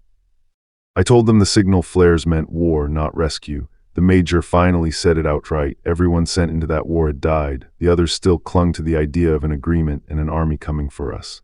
I snapped. The captives next door had been killed yesterday, and blind hope was exactly how this place kept feeding. I refused to sit around waiting for a rescue that might never come. I was Kim Jinwoo, one of Jaiser's captives, and I had a plan to turn the spiders' own down gems against them. That mattered because everyone else was already rehearsing their noble deaths, so what happened when I chose escape instead? I told them following the bastard's orders was not the same as being helpless. I was getting out no matter what. The others argued that the experiments had been meant to help us escape, even if nobody wanted to volunteer as a test subject. I cut through it. We could debate ethics after we survived, and I was working with the man behind those experiments. Major Jang Jisoo had a rough plan. The war would start farther out so we could use its chaos to escape, but not by crossing the battlefield. He had prepared moss balls infused with the first dose of down gem, one a day for a month, then gradually more. If his math held, we would become newly evolved humans. The math just changed. A week before the war, I revealed the route I had been digging with Lee Jae-sok. It ran away from the spider's attack path and opened into an abandoned labyrinth. The place was empty, tall enough to move through and built from mazes. That made it useful. We could lose pursuing spiders inside, then collapse the tunnel behind us. The escape route had one boring problem that could still kill us: food. We only had 2 weeks left, 7 small down gems and 1 large one. I proposed trading a small gem for meals every day, then stockpiling supplies in the tunnel. Major Jang Jisoo warned that the supervisors tracked survivors, a mass breakout before the war would get crushed. I explained why we needed all 8 down gems. We could now tolerate 4 times the original dose, and 1 small gem could be split into 100 doses. On the war's morning, we would take the original amount, keep mining, then push our bodies 5 times harder and sprint across the battlefield. The other captives would be our bait. Lee Jae-sok called me a hypocrite for telling everyone else to act good while I used them as bait. Fair. I told him to stay out of my way, asked if anyone had a better idea, and got silence, so I gave them my real proposal. We would film a movie together with us as the main characters. Apparently that was my recruitment pitch. When the day of the war arrived, the spiders declared us inferior humans and sent their army charging in. I could already tell our timing was awful. Chatterbox, the Jaiserian child who had survived the down gem trial, still looked out of it, and the idol was barely moving. Then an explosion tore through the cavern, and someone yelled for Chatterbox to slow it down. I grabbed Chatterbox and forced my way through the collapsing escape route as monsters burst out of the smoke. I was Kim Jinwoo, a captive trying to get my people out of Jaiser alive, and this was where the plan stopped being careful. Hyunti's orb was still out there. Could we reach it before the swarm buried us? I watched the creature seize the chaos while someone wondered whether its leader had just been swallowed by it. Then the truth landed hard. The war had begun, and human captives were being turned into living barriers for the battlefield.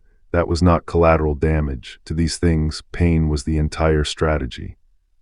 I came to half buried in the wreckage, battered badly enough that even standing felt optional. I needed Hyunti's orb and an exit fast. Then something massive crashed down nearby, and the orb rolled into view through the dust. I reached for it anyway. Bad timing had become our group's specialty. What I saw in Chatterbox's memories was crueler than the fighting. His parents had taught him that kindness would be returned, so he grew up trying to be good. In Jaiser, that same sincerity bought him praise above and contempt below. The math just changed. Being kind had never protected him. Chatterbox remembered people breaking when death got close, while he kept trying to be decent until the end. He thought his kindness would shame everyone else into holding on. Instead, it left him alone beside the consequences. Looking at the monster curled against him, I understood why he had started giving up on kindness. I found Chatterbox conscious but vacant, so I called Lee Jae-sok by the name that still reached him and made him focus. Then the survivors regrouped, and someone asked the question nobody wanted: where was Park Hyunti? We had only been hit on the central route. That meant Hyunti had been separated somewhere in the mess.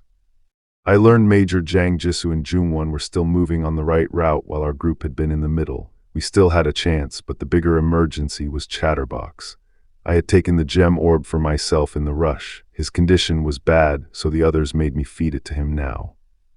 The old man called it magic, but I knew what down gems really did. They improved energy efficiency without making a body stronger, which is broken only if the body can handle the load. Jeong Tisu and Oh Hunal could not. We split up, sending the 3 stronger fighters to distract the spiders while the others headed right. I moved with the group through the smoke, then stopped when Chatterbox started questioning our plan. I was Kim Jinwoo, trying to lead scattered captives out of Jaiser while spiders closed in. Staying together would get us killed, but splitting up meant trusting people already cracking under pressure. Could I keep Chatterbox focused long enough to get everyone home? The spiders blocked our path, so I committed to the only route still open. We climbed over a small spider lieutenant and kept moving through the maze. It looked messy, but that was the point. Anything chasing us had to navigate the same cramped tunnels, buying my group the one resource we actually needed: distance. I watched the spiders pour through the tunnels, and the old man decided he would draw them away from us. Chatterbox immediately saw the ugly part of that plan. He thought we were using someone as bait. I understood why he snapped, but we were not abandoning anyone. We were forcing the spiders to divide their attention. The spiders began crawling down the walls, and Jiang Tisu, the baker Chatterbox called Gramps, insisted on staying behind. He wanted us alive more than he wanted safety for himself. Then he promised to make it out too, and blue energy erupted around him. Remember this, that promise was about to get tested immediately. Jiang Tisu blasted through the web-filled passage and screamed for the spiders to face him. He had made himself impossible to ignore. That was the whole play. By pulling every red-eyed monster toward one target, he gave the rest of us a clean lane to run. The math just changed, but his body was paying for it. I watched Jiang Tisu tear through the spiders with that blue power and bring part of the tunnel down on them. It should have been a desperate delay. Instead, the monsters started falling. Even I could see he had taken something that pushed him far beyond an ordinary captive, and that was never free. Then I understood what Jiang Tisu had taken: the suicide pill. Here's where it gets stupid, the good kind. The pill gave him enough power to overwhelm the spiders, but it was burning through a body that could barely contain it. He kept fighting anyway, roaring through the pain because stopping meant leaving us trapped. I realized the strength was too much for Jiang Tisu's body, so I told the others to keep moving while we still could.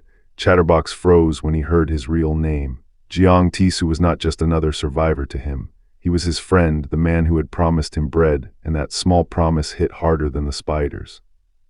I shot through the cavern in a blue-white streak, and Chatterbox screamed for me to stop. I was Kim Jinwoo, trapped in Jaiser with captives who kept getting swallowed by its monsters. This was why our escape mattered. One bad split turned a rescue into a fall. Could I reach him in time? What I learned later was that Chatterbox had crawled from the smoke, coughing and calling for Gramps. Then the spiders rose around him. He looked back like he could not understand why they had ignored him, and honestly, that was worse than an immediate attack. Something had changed in their target priority. Jiang Tisu, the baker who had taken the suicide pill, was still there in the chaos. Chatterbox forced himself upright and decided he had to get to us fast, but fear caught him before he could run. The spiders kept closing in. Then Tisu lunged back into danger to pull him clear. I saw Chatterbox try to convince himself that he had come to save us. Then guilt hit him. He remembered everyone still fighting while he froze, and the blonde captive admitted he was no better than the bastard who had abandoned them. Blue lightning tore through the cavern before either of them could settle it. Chatterbox clenched a gold-down gem in his hand, then found himself staring toward the strange blue light. Tisu spotted him too and called his name, but the Spider Duke's creature reached Tisu first. It grabbed him by the throat. This was no longer an escape. It was a hostage situation. A blinding strike smashed into the cave, buying us a breath. Then the spider hauled Tisu away again, and the blonde captive went down screaming. Here's where it got stupid, the good kind. After all that damage, Tisu was still alive. The cave answered with more monstrous cries. The white beam kept cutting through the spiders, but it did not make Chatterbox safe. I heard Chatterbox call for Jaisok, while the blonde captive begged us to leave him behind before hesitation got everyone killed. The spiders were still charging. Nobody had room for a clean, heroic choice.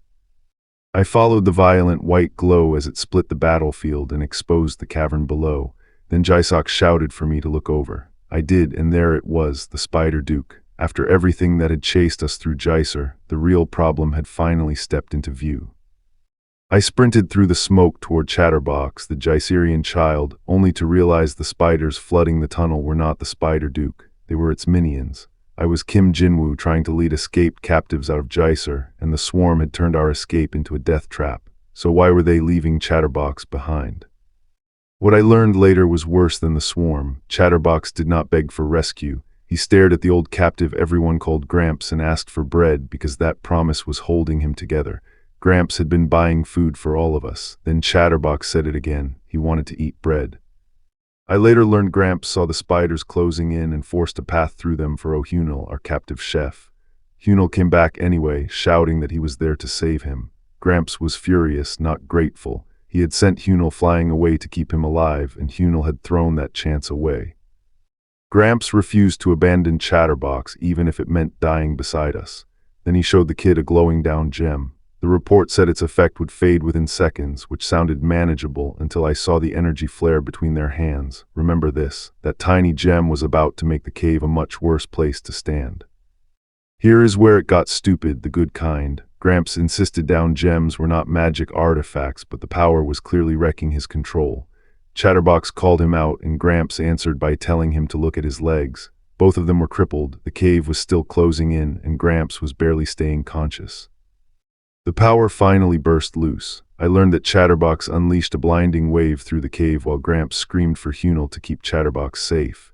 The attack was not a clean win. It blasted everything white, threw bodies across the tunnel, and left Gramps staring into the light with only half a word left in him. For a moment, all I could hear was Gramps' cry. Then everything fell away into silence and darkness, and I had no answer yet about whether Chatterbox or the captives had survived that blast. When I learned what came next, the tunnel floor was melting and Gramps could barely stand. Chatterbox stayed beside him even with spiders closing in because he still could not eat bread while Gramps was trapped there. That was the cruel part. They had escaped the first swarm, only to be pinned in a cave turning into lava. I, Kim Jinwoo, watched Major Jang Jisoo make the cruel call while spiders closed around us. Chatterbox could not think straight, and Major Jang knew his injured legs would never reach the meeting point. So he grabbed the kid, apologized, and threw him towards safety. The question was whether that sacrifice bought us anything. I saw Chatterbox slam back into Major Jang Jisoo's arms as the tunnel shook apart. Major Jang stared at the boy, then at the spiders, and pointed himself toward the open ground instead. His damaged legs were obvious, so was the decision on his face. He was about to become the bait. I saw Major Jang Jisoo understand the real problem. The spiders only cared about Chatterbox because to them ordinary humans were harmless bugs, but Gramps and Chatterbox had wounded them before. That changed the math. Major Jang forced himself up, his body swelling with red power, and screamed for every spider to come at him instead. I watched Major Jang Jisoo charge the swarm like a starved bear. Then I learned the others had found a cramped tunnel with food still inside. It was barely wide enough for an adult, which meant the spiders could not enter. For a moment, that tiny hole was our whole survival plan. I heard one of the survivors admit he had told Major Jang Jisoo to abandon Chatterbox. It was a cold calculation. Losing our strongest Jaiserian hurt, but carrying him seemed worse. Then a spider crept in behind them. It was already dead, yet its corpse was enough to make everyone panic. I learned Major Jang Jisoo had been knocked out because he was fighting his own body as much as the spiders. One lunged before anyone could finish worrying. Here's where it gets stupid, the good kind. Major Jang woke up, caught the spider barehanded, and crushed it down. A trained body was still a weapon. I watched Major Jang Jisoo brush off the difference between a trained body and an untrained one, right as the ground began to shake. Then something pale and enormous rose through the dust with spiders clinging to it. Major Jang did not wait to identify it. He ordered everyone into the side route immediately. I watched everyone squeeze through the side route while Major Jang Jisoo stayed behind. Once the group made it through, he turned and saw the spiders still crawling after us. Damn. The rubble shifted, blue electricity snapped across the stone, and a violent burst blasted Major Jang away from the tunnel mouth. I dove for the exit as the tunnel started collapsing behind me. I was Kim Jinwoo, dragging a handful of captives through Jaiser, and our one way out was disappearing under our feet. This was survival with no reset button, so why was Major Jang Jisoo still back there, yelling for us to get out? The exit sealed itself in rock. I could only stare while Chatterbox, the Jaiserian child traveling with us, spotted dirt shifting beneath the collapse. Then Major Jang Jisoo's hand punched through. We hauled him free, but the relief lasted about one breath. He told us the others would never make it through. Lee Jae-woong, one of the captives beside me, wanted to dig through once the shaking stopped. Major Jang Jisoo shut that down. We were the only survivors. Jae-woong had seen Park Hyun-tae die in the first explosion, then saw a chatterbox get thrown toward him with necrotic legs. A downed gem had flashed nearby. Remember this. Major Jang Jisoo made us face the ugly truth and keep moving. The dead had bought our escape, and I needed to find a way out of this labyrinth. Then the wall started groaning from the other side. I heard it too. Whatever was coming wasn't using the tunnel. It was coming through the wall. The wall burst and a massive green monster came straight for Jae-woong. Here's where it got stupid, the good kind. We had just escaped a collapse, and the dungeon immediately assigned us a new boss encounter. Jae-woong screamed for me to hurry as the creature slammed him aside. The monster stopped when it saw Jae-woong and said Hyun-tae's name. Jae-woong suddenly understood why it had helped him. It was Park Hyun-tae. That should have been impossible because Hyun-tae was dead. Then the pale, spidery thing behind him rose again, which answered exactly nothing and made everything worse. We ran, but the monster crawled after us through the dust. Major Jang Jisoo warned that the orb's effect was fading, so our temporary advantage had an expiration date. The math just changed. Spears erupted from the walls around that thing, and I realized the labyrinth itself had started attacking it. Chatterbox remembered the traps and froze on a loose rock just as I shouted for her to stop. Too late. The floor snapped open beneath her, crushing her legs in the trap. Jae-woong called out to her, and Major Jang Jisoo told us to take Chatterbox and escape while he stayed behind to support Jae-woong. I kept our battered group moving when Chatterbox suddenly insisted he was our top priority. I was Kim Jinwoo, leading surface captives through Jaiser, where one bad step could turn a rescue into a body count. Then Lee Jae-woong collapsed, called out my name, and woke up unable to hear us. What had that trap done to him? I raised my voice for Jae-woong, but the chaos had swallowed everything around us. The spider was right behind us, so he tried to buy time while I stepped onto a floor trap. It caught the monster instead. Jae-woong thanked me for it, and I realized this maze could kill us or save us depending on who triggered it first. The trap slammed shut on the spider, and the others could only stare at what had just happened. Jae-woong looked wrecked, but he still tried to blame himself for being unable to keep going. Major Jang Jisoo shut that down. We had heard Jae-woong screaming while he slept, though, and that gave the Major a reason to question him. I told everyone we had to leave and make Jae-woong's sacrifice count. Then Sergeant Lee Jae-sok accused me of throwing Jae-woong into the trap, just like I had used Gramps as bait. He said I discarded anyone I found useless. The Major called him out for stirring conflict while we were trapped underground, but Jae-sok decided I was too dangerous to trust. Jae-sok kept digging in, convinced I had sacrificed people and that the Major trusted me more than him. I told him there were more urgent problems, including Chatterbox and the wounded survivors. The Major saw that I was dependable, but Jae-sok had already decided I was the threat. Then someone called his name and the tension snapped tight. Jae-sok claimed he was fine, then admitted he had been thinking about the student forced to offer himself as bait. I understood the guilt, but injuries were piling up and we needed to stay together. When he threatened to feed me to the spiders, the anger collapsed into panic. He was injured, scared, and barely holding himself together. I tried to take the load, but Jae-woong refused to let anyone carry him. He was hurt and stubborn enough to make it everyone's problem. The group argued, then settled into helping each other move. That mattered. In a trap-filled labyrinth, a wounded person was not dead weight if the group still treated them like someone worth saving. I reached a fork where traps covered the floor ahead. We could see them now, which was lucky, but it meant every route had been built to punish a careless step. Major Jang Jisoo told us to stay alert and keep Chatterbox close. Then I took the lead to scout ahead because the spiders were still somewhere behind us. Lee Jae-sok, one of the surface captives, got in my face demanding food while I was starving too. I was Kim Jinwoo trying to drag this fractured group through Jaiser alive, and this was the kind of pressure that made people turn on each other.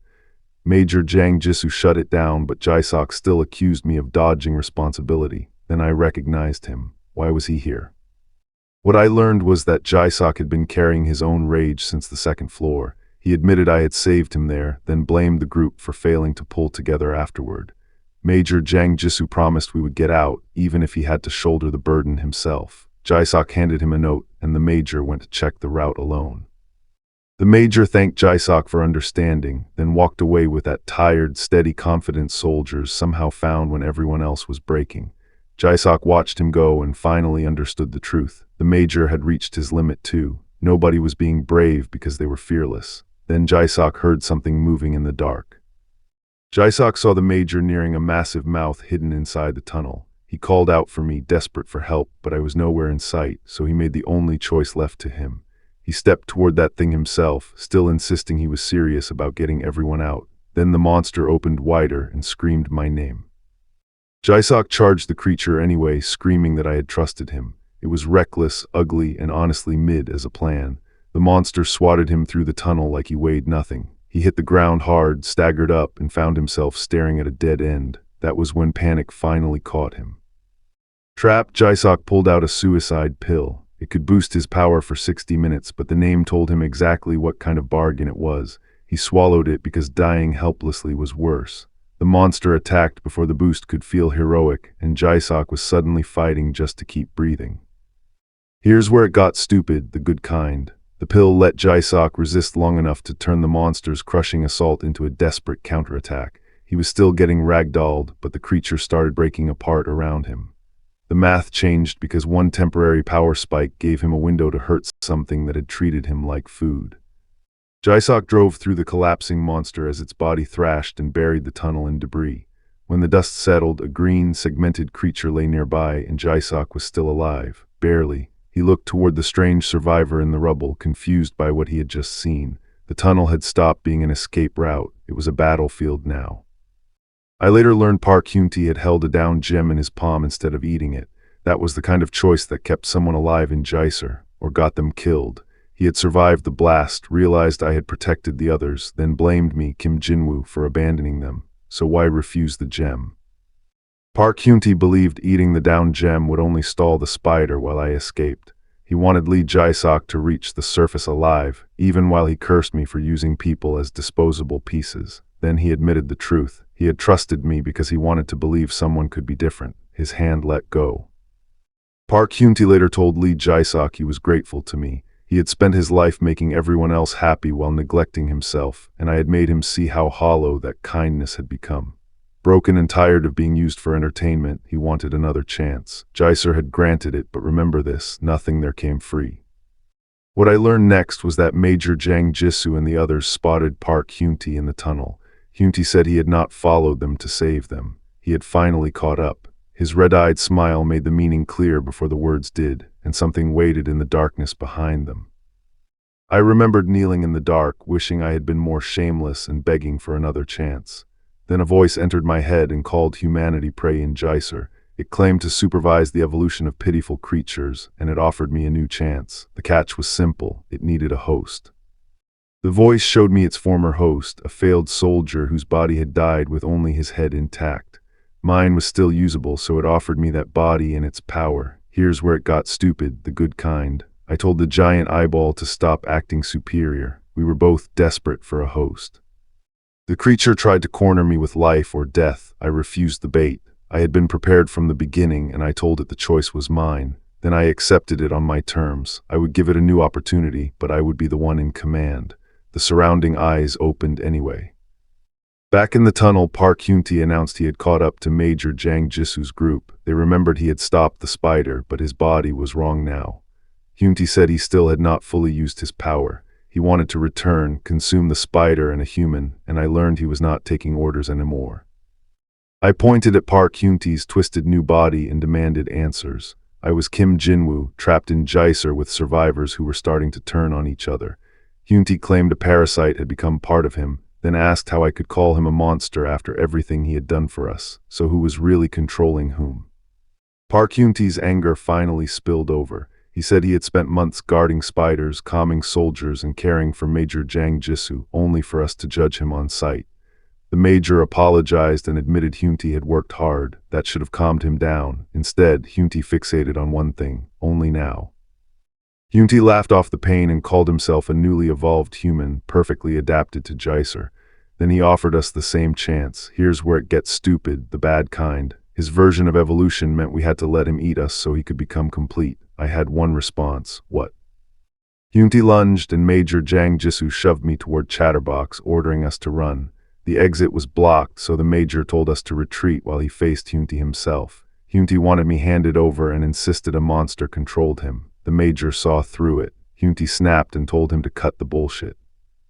Hyun-tae insisted every word and every movement was his own choice. The Major answered with the one thing Hunty could not stand: caring about others was human, not weakness.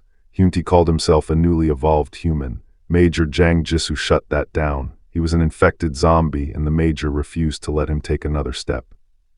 Afterward, I found Lee Jae-sok slumped in the tunnel and froze. Then Major Jang Jisoo appeared from the darkness, coughing like he had just finished a casual errand. He said it was safe and that he had killed the monster by driving a suicide pill into its throat. The down gem's power had clearly changed the math. Major Jang Jisoo suddenly called out to me, and I panicked. My perfect plan had been simple: let the useless people die first, then survive as the main character. Yeah, I heard myself say it. The cliché plotline was supposed to protect me, but the monster kept chasing, and I was the one running. I clung to the fantasy of finding a hidden down gem, losing everyone around me, then awakening a broken new power. That was how these stories worked, right? I held the down gem and tried to circulate its energy, concentrating strength in my legs while shielding my muscles and bones. Then the power burst through me. I watched Jeong Tisoo charge in, screaming that he could perfectly control the down gem. That was the promise of an instant power spike, and it mattered because Chatterbox needed help now. But Tisoo burned through that power fast, begged to regenerate, and the monster answered by making him scream for Chatterbox instead. Chatterbox hit back hard enough to send the monster flying. Here's where it got stupid, the good kind. It still called Chatterbox too strong. Then Tisoo told him to eat the down gem. Chatterbox said Tisoo had taken it and thrown it away. Tisoo and Oh Hyunil were gone, and Chatterbox was told everyone else had died too. The monster cursed Chatterbox, but Tisoo reached for him and asked to fight together to avenge their friends. Chatterbox agreed. For 1 second, it looked like the clean season finale ending Tisoo wanted. Then Chatterbox's face changed, and he grabbed Tisoo. That happy ending was about to get very ugly. I watched Chatterbox get battered through the cavern while the monster tore into Tisoo's fantasy. The math had changed. It called main character clichés worthless and said it finally understood Tisoo's actions. He had been jealous of people who made the world brighter, writing himself in as someone important. Tisoo screamed that he was not an extra. The monster agreed, which somehow made it worse. It called him a villain, then a pathetic one, and dropped him bleeding into the rubble. Chatterbox saw what was happening and pleaded with him to stop. The stakes were no longer escaping Jaiser. This was about whether Chatterbox could keep one friend alive. Chatterbox looked at the injured Tisoo and admitted he did not want another friend to die. Then he chose Tisoo, not as some destined hero, just as the only friend he had left. That was the whole point, and it hit harder than any power-up. I saw Chatterbox repeat that choice while the monster mocked him for sacrificing himself for the supposed main character. Tisoo finally broke. He admitted Chatterbox had been right. He was not the main character at all, just a pathetic villain desperate to feel special. Remember that confession, because Chatterbox still refused to abandon him. The monster hated Tisoo's surrender. It wanted him chasing the main character narrative until the bitter end. Tisoo ignored it, held Chatterbox close, and pressed the glowing down gem into him. He said awakening did not matter, because the real main character was the one in his arms. Chatterbox's eyes lit up, and even the small white-haired onlooker froze. Chatterbox shot into the air inside a mana storm that should have torn him apart. I was Kim Jinwoo, trapped in Jaiser with survivors who had gambled everything on a down gem. The math just changed. If Chatterbox endured this power, would I get my friend back, or something far worse? I learned the Baron had once endured this same kind of power and reached the surface, so there was still hope Chatterbox could control it. Then his screaming stopped. The memory-reflecting porter began cracking under the strain, and a massive worm rose toward us. With the worms closing in, I saw the restoration of Chatterbox's memory succeed. That should have been the win. Instead, he went silent, his eye changed, and I realized this was not brainwashing. Something had established mind domination. A voice kept feeding Chatterbox one command after another. Seize the down gem, escape Jaiser, forget the pain, destroy anyone in his way. Here's where it gets stupid, the good kind. A massive gem was turning a fragile child into a power source, and the worms knew it could end in an awakening. I watched the torn body start regenerating anyway. The worms could not believe it. They decided an adult was interfering with Chatterbox's mind and rushed to kill that adult before the power inside him fully awakened. Their answer to a terrified kid was murder. Classy. Jeong Tisoo, the baker imprisoned in Jaiser, lay wounded and finally understood what he had done. He admitted he had chased the role of main character, then gave Chatterbox his name and begged him to reach the surface. His final wish was simple: take the down gem's power and crush every obstacle. I told Chatterbox to forget the horrors of Jaiser, then I gave him my name, Kim Jinwoo. A bright rift opened before us, and I stepped through it. The onlookers could only stare at the mana pouring off me. Even the horned girl had one word for it: goodness. I emerged from the rift as a shadowed figure, and the failures felt my mana hard enough to panic. Someone warned the others to defend themselves because I was about to attack. Then the command behind it surfaced. The brainwash command was still active. I got slammed through the cavern hard enough to make the rock burst around me. That was the moment I understood this wasn't just another escape. I was Kim Jinwoo, and someone had turned Junwon into a weapon. So what could force one of our own to attack us like that?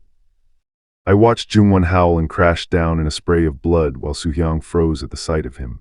Then his body began to swell and the ground split beneath us. The danger had changed shape. Whatever was inside him was still growing. What I learned later was that Lee Purium, the captain of the failures, had used reality denial.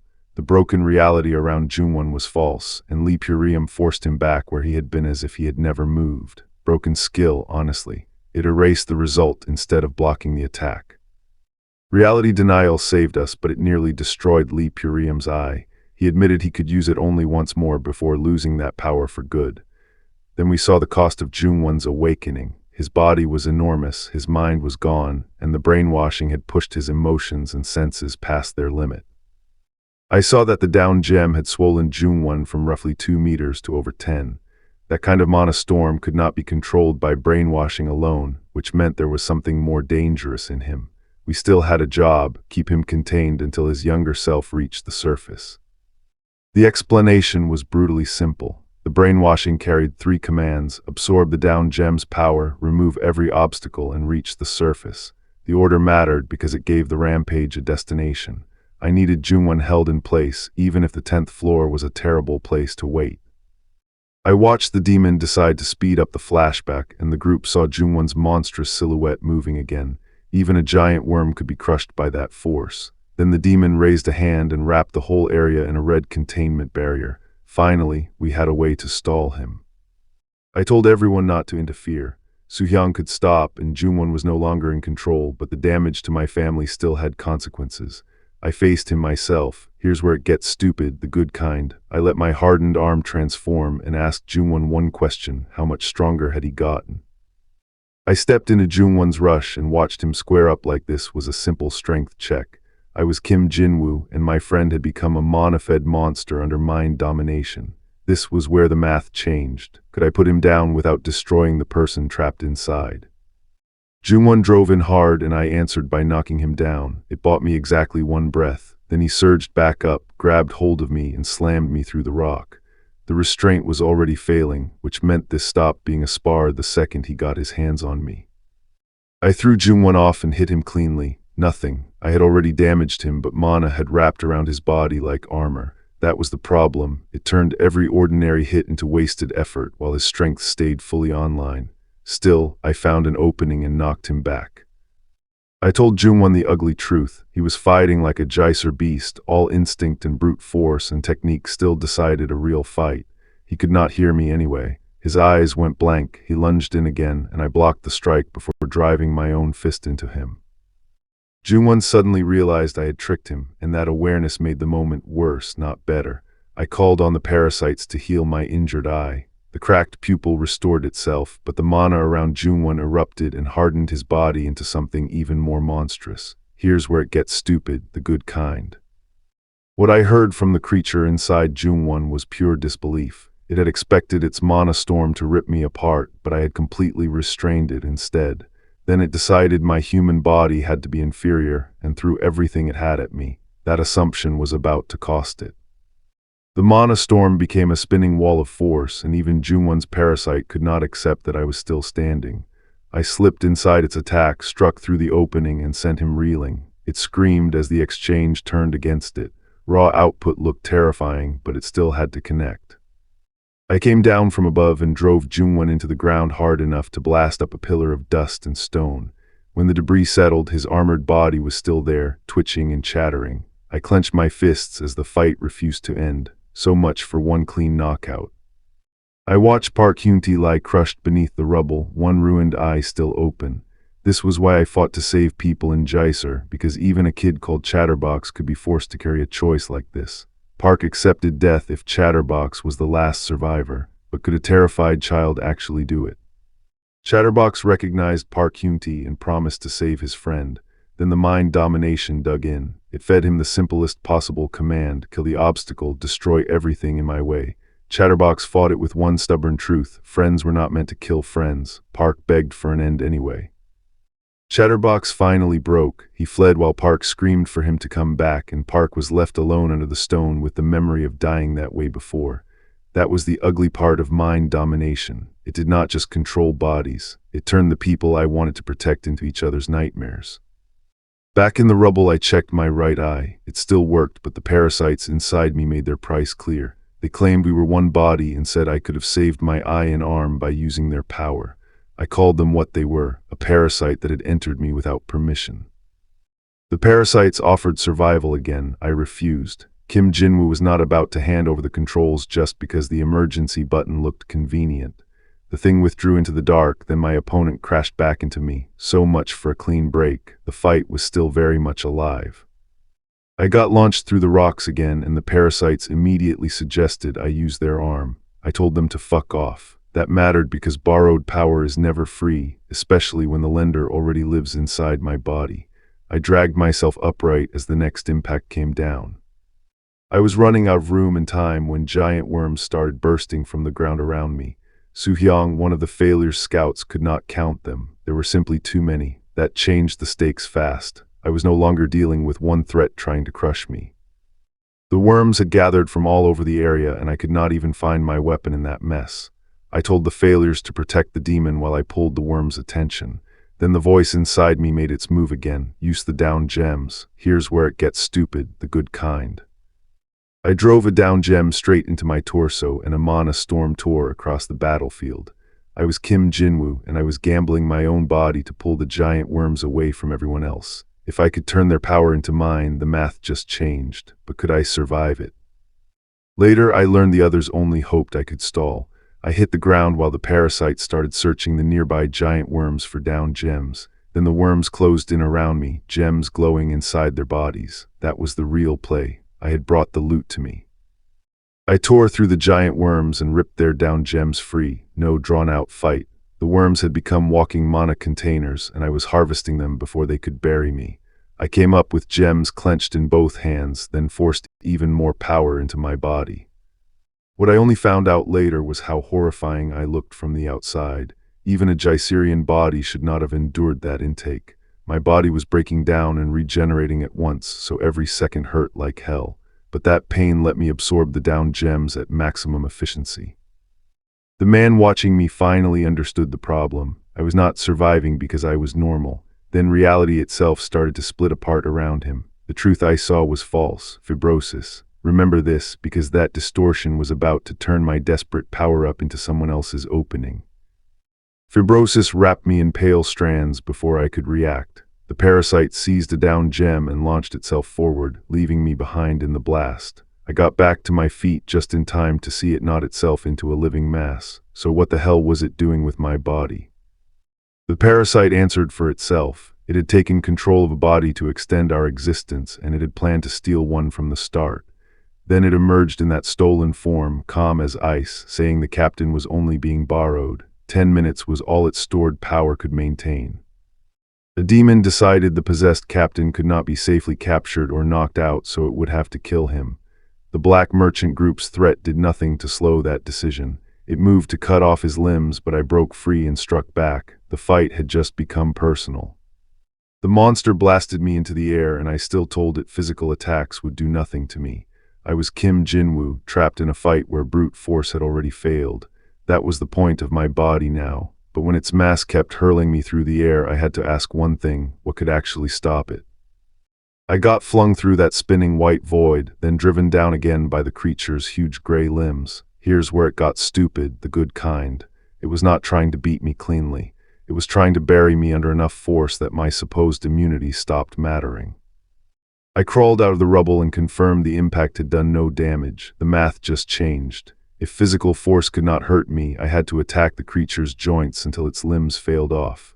I forced that plan through, and when its body cracked apart around me, I knew it had worked. The broken creature rose in its real shape, surrounded by swollen bodies marked with glowing crosses. It recognized me as one of the prototypes, supposedly extinct, and called me the last one. Then it opened that enormous mouth and said that made this even better. Great. I had just solved one problem and uncovered a much worse one. It called me a remnant of an arrogant, greedy past and blamed prototypes for every evil in its kind. The parasites around us did not understand the accusation either. Then the voice inside the creature demanded I return to the colony and fulfill my duties. Remember this, it was not just attacking my body, it was trying to reclaim my identity. The prototype insisted it had become an individual and that the king had fallen, so the mission had failed. I rejected that verdict. The voice called me a failed traitor and tried to drag me back into being a prototype. I fought it off, screaming, while the system pinged that a parasite was absorbing a fallen-out fragment and analyzing fibrosis. The system identified prototype's ability absorption. That was dangerous because it could copy fibrosis once the analysis finished, and absorbing a target already carrying fibrosis made that analysis faster.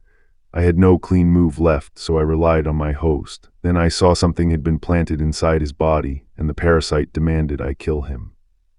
I refused. The others warned me that the human in front of me was the Demon King's vessel, and that Jaiser would suffer if I protected him. But I had learned enough from the Black Merchant group to recognize a big fuck you moment when I saw one. I took hold of him and told him all of his past was false. Blood streaked down my face as one of my eyes cracked under the pressure. I was Kim Jinwoo, and surviving Jaiser had always meant turning disasters into upgrades. This time, the price was already staring back at me, so what exactly had I awakened? I woke up gasping in a cave, wrapped in a fur cloak with my equipment recovered beside me. A skull-masked companion called me captain and said the others had gone for medicine and food. Then I remembered none of the incident. That was a bad sign. Outside, the ground was wrecked and giant worm corpses were everywhere. The masked captain told me I had caused all of it, then noticed my eye. Beneath that hood, his own eye had changed too. He promised to explain everything, and I needed that explanation badly. The captain told me I had erased the past where I was brainwashed, but 2 days had passed while I was out. Worse, he had spent his own eye to repay me for showing him paradise. He could still detect down gems through mana, but I was now shining brighter than the surface itself. The others gathered around, and Soohyang shut down a dumb BL joke before it could go anywhere. She was worried about our schedule, then immediately offered to carry me because I was not fully recovered. I said I was fine. Comedy survived the apocalypse, apparently. We postponed our trip and chose Baron Horse's Labyrinth as the next destination. Then the captain explained the real goal. I had to recall my awakening and use mana now. The problem was simple. I had lost my mind during it, and I had lost my eye for it too. Soohyang handed me a lowest rank down gem. The captain said I had already absorbed several intermediate ones while unconscious, which meant my body could take raw down gems. Here's where it gets stupid, the good kind. He told me to learn that power and make his sacrifice count. I swallowed the down gem, and foreign mana tore through me like glass shards trying to escape my body. The captain said that was normal, which was not comforting. The math just changed. I had to guide each shard into a current, from my fingertips to my shoulders, as if mana were blood. I drove that violent mana stream straight into my chest. I'm Kim Jinwoo, and after absorbing down gems, I had to turn their power into something I could control. The shards inside me had become a mana path, but the real prize was an endless well beneath it. The math just changed. Could I reach its bottom without being swallowed first? I followed a single droplet down until a frozen mountain rose inside me. When I looked back, I realized this was what Yujin had seen. Then the guide showed me the answer. My own heaven existed within my chest. Beautiful, sure. More importantly, it meant my mana had somewhere vast to flow instead of tearing me apart. I stood with my companions before a blinding shape as the voice congratulated me. Kim Jinwoo had reached the blessing of Jaiser. That was the payoff of the whole meditation. My body no longer held mana like a cracked cup. It held its own inner world, and I was only beginning to understand what that could do. Once I could sense surfaces with mana, I pointed out down gems hidden in the walls, the ground, even the ceiling. Hyojin had nearly walked over a cliff, so that was already useful. Yujin saw nothing on the wall, which meant one was buried deeper. I could guide everyone while Jungwon followed behind me. Convenient timing because the cave kept offering more. I learned the scattered down gems belonged to Baron Horus's territory. His labyrinth core sat in a giant mine called Horus Barony, basically Geyser's treasure storage, producing gold, jewels, adamantium, and gems. That sounded profitable right up until I heard the gems could spill out on their own. I asked the obvious question, could that wealthy bastard afford a serious force? I was told Baron Horus would not fight at full power. Better said, he could not. Gold covered the route ahead, but the captain stopped me and handed me a beast-scented skull mask. I put it on because Baron Horus could not learn I was human. Then we entered the Shadow Labyrinth and found his smoke-armored soldiers waiting. The soldiers looked absurdly well-equipped, even carrying mithril, yet they could not actually fight. Once their physical forms died, they scattered into smoke, making all that armor pointless, so why dress them up to show off? The security was basically zero, and then I spotted a real guard, a zealot from Count Parthenon of Despair's priesthood. I learned the zealot was strong for a lowest rank unit because Baron Horus had stationed one in his labyrinth. The enormous doors led to the owner's room. My companions warned me not to attack just because I had plenty of mana. Fair. I still could not properly control it, and this was Baron Horus's home base. Then they told me I was ready. I pushed into Baron Horus's chamber, expecting a routine meeting, and found the scorched Baron waiting beneath a mountain of gold. I was Kim Jinwoo, and I had come to deal with the owner of this mine labyrinth. This was why the journey mattered. Could I turn his greed into an advantage before it turned on me? My hooded guide admitted he had not expected to see Baron Horus at all, then nervously wondered whether the Baron's ornaments were special. Horus welcomed us early, and I explained Geyser's warp time had made us 3 days late. We had rushed in with rare accessories from the surface. The bait was on the hook. I had the accessories summoned at once, spilling jewelry, trinkets, and even a jeweled gauntlet across the floor. My guide explained they had been gifts meant for the Black Merchant Group, stolen before delivery. Horus immediately wanted every piece. Then he demanded the price, 10 highest rank down gems. The math just changed. Horus raised the offer to 12 highest rank down gems and called it aristocratic generosity. His attendant practically worshipped him, promising the Black Merchant Group's jewelry forever. I stared at this self-proclaimed baron and wondered how he had survived the abyss wearing random junk. Then his attendant called him an idiot. Fair. Horus's refusal landed, and I saw the opening immediately. Maybe this was my chance. I looked at that ridiculous little baron, weighed the room, and asked myself the only useful question left. Should I just kill him right now? While I looked over the labyrinth, its living residents were busy everywhere. An attendant and a vampire played with a human child, officers drilled soldiers, workers changed shifts, and beasts wrestled with the stupid slime. Even without their owner, life kept moving. During peaceful times, I remembered, silence used to make every day feel suffocating. I watched 2 workers finish their morning work and immediately collide over priorities. One wanted to continue their date at home. The other invoked their contract and declared privacy time with terrifying seriousness. The first worker left without a fight, and the rejected one decided those privacy hours were really just mercy to keep him from overworking. I learned the so-called gentleman had cut his privacy short to work late, blaming the pink lizard's stupid antics. He was exhausted, but proud that he could finally try creating chimera soldiers. Then the pink lizard remembered the lunch she had made for him and carried it to his door. Nobody answered. I reached for my weapon, one breath from killing Baron Horus. I was Kim Jinwoo, and I had a habit of finding deadly secrets in places that looked stupidly ordinary. That was why this trip mattered. Pinky had brought me lunch, found my room empty, and noticed a bookshelf had shifted to reveal a basement. What was down there? I realized Baron Horus had a full invasion plan sitting behind that ridiculous crown. Kill the enemy leader and every beast he summoned vanished. Then he could seize the resources in the labyrinth core. The math was clean. But I ordered nobody to touch Horus because taking his labyrinth would put the Black Merchant Group against every neighbor. I had been mapping how Horus would use an invasion as cover, baiting enemy labyrinths into attacking mine before building a 9th floor alliance. My pale-haired companion, the sharp-eyed advisor beside me, sounded Horus out about the new aristocrat. Horus dismissed Count Anatolius as a fake and asked if I felt threatened. Horus laughed in my companion's face and bragged that 2 soldiers could erase Count Anatolius's labyrinth. I learned why killing him immediately was a bad trade. He knew nothing about the 9th floor, and a dead baron would point the attackers at mine.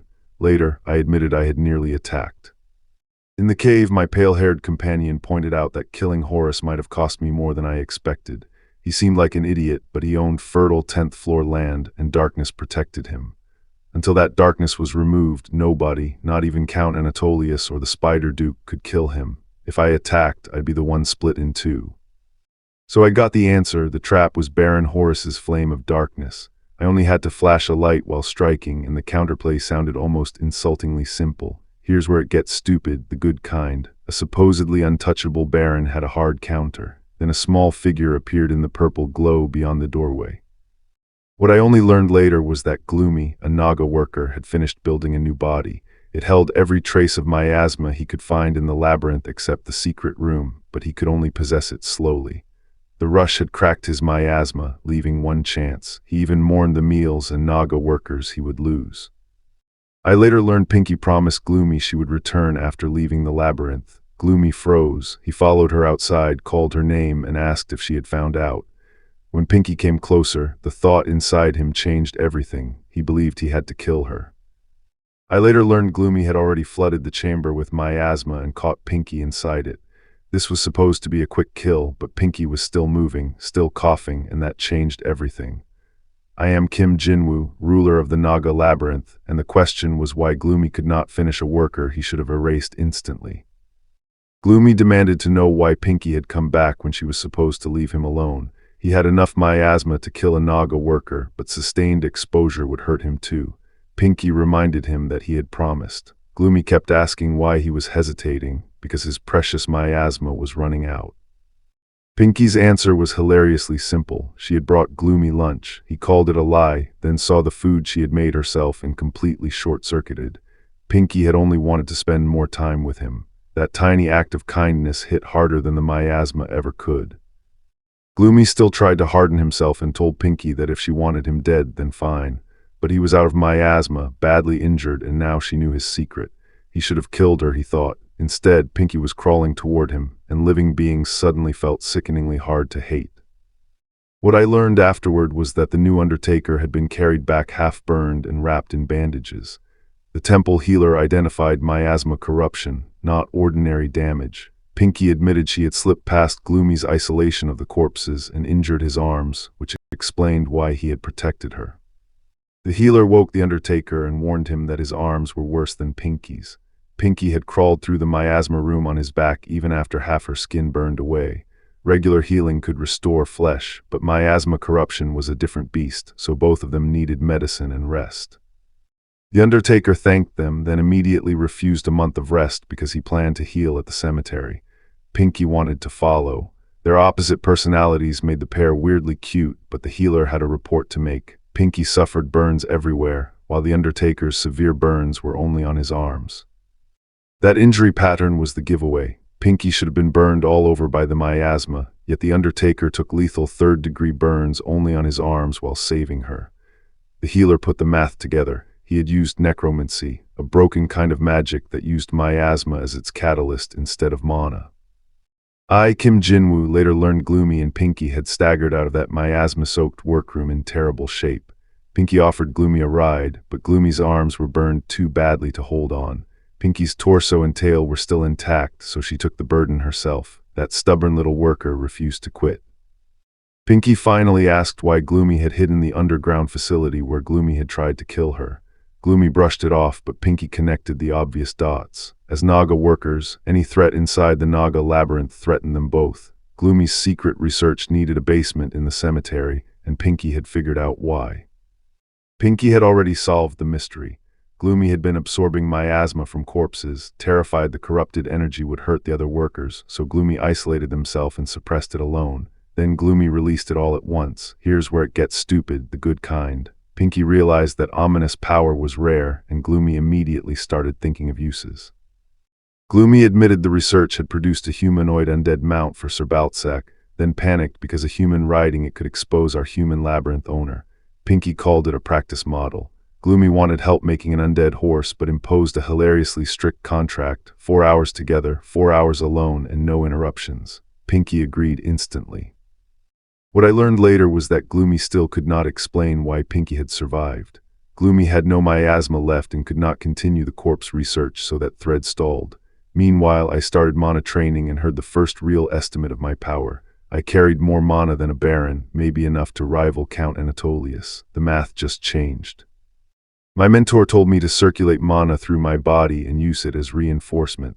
I did, and blue mana wrapped around me. The problem was immediate. I had to consciously force every movement, so even walking turned into heavy, clumsy steps. I still tried to strike the boulder, while my mentor warned that Count Anatolius would have laughed at that control. My mentor explained the real mechanic. Mana manipulation should run like breathing, not like manually steering every muscle. Because I had only just been born with mana, reinforcing my body felt like learning a second set of limbs. I had to make it instinctive. Then my mentor made me try again, and I embarrassingly realized I could have started closer. I threw the next punch and the boulder detonated into rubble. For 1 second I thought it had not looked much different, then the dust cleared and the gap hit me. My reinforced body had blasted far beyond where I expected. The output was insane. I just had not understood the distance until the rock was already gone. I planted my feet and crammed every drop of mana I had into one attack. I was Kim Jinwoo, and my mana reserve had no upper limit, but that only mattered if I could use more than a trickle. This training could turn me into a Baron-level threat. The question was whether my body could handle the whole waterfall. Then I fired it, and the mana surge became a damn tsunami.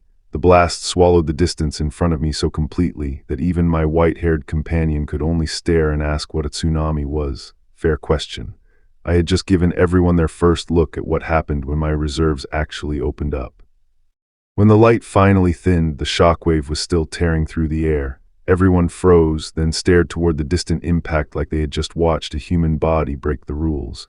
I had not mastered this yet, but the result was obvious. My mana was no longer the limiting factor.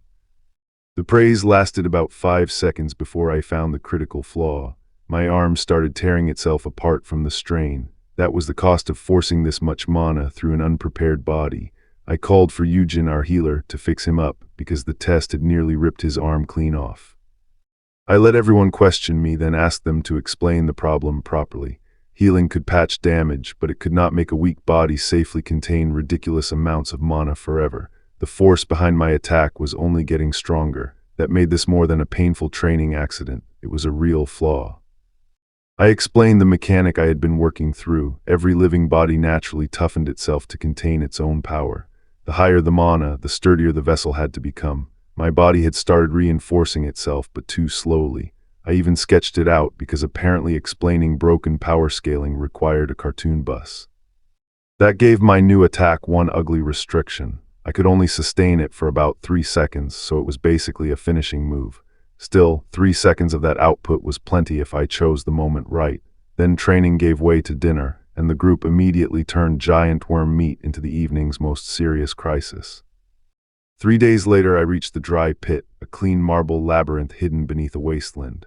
Its soldiers were sluggish beetles wrapped in marble armor, and the place felt almost empty beside Horus Barony. Then its owner appeared, Antlian Baroness Valatus, an insect noble who looked human enough to hold a game console and ask about new releases.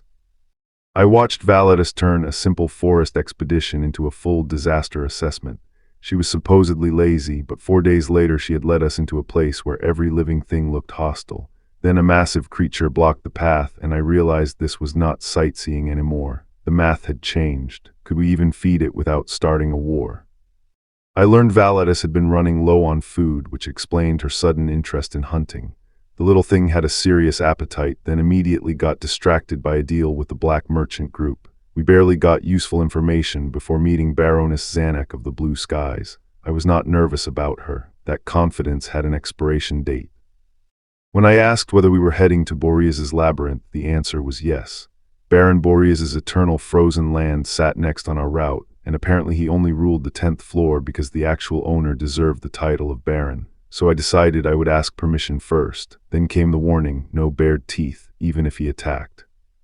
4 days later, I entered the eternal frozen land and found everything sealed in ice. The cold was not normal. It was frozen mana, packed into the terrain like the entire labyrinth had been turned into a spell. Then a frost ogre appeared.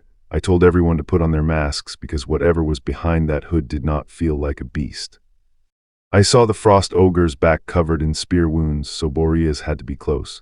That mattered because Baron Boreas had a reputation for brutality, and the spear itself belonged to him. The black merchant group had warned us enough to make the situation ugly. Then the ogre finally spoke. It knew exactly who I was. Baron Boreas of the North Wind introduced himself by demanding I face him. Apparently giant worms had taken most of his family, and he had lost faith in every search effort. I thought the monster was hunting me. Instead, this terrifying baron wanted one thing from Kim Jinwoo: help finding his missing kin. Then he offered food, weirdly sincere. I apologized to Boreas because I had mistaken him for a threat, but he still challenged my authority. Fair enough. He wanted 10 strikes for the demon, and I gave him 10 chances to prove his point. Here's where it gets stupid, the good kind. Boreas announced he had made a mistake, then asked me to punish him for it. I accepted Boreas's terms, 10 strikes for the demon. His first attack slammed into me hard enough to blast the ice apart, then he followed with another crushing blow. It should have been a serious test. Instead, I stayed standing through it all. One strike down, and Boreas finally understood why I had not backed away.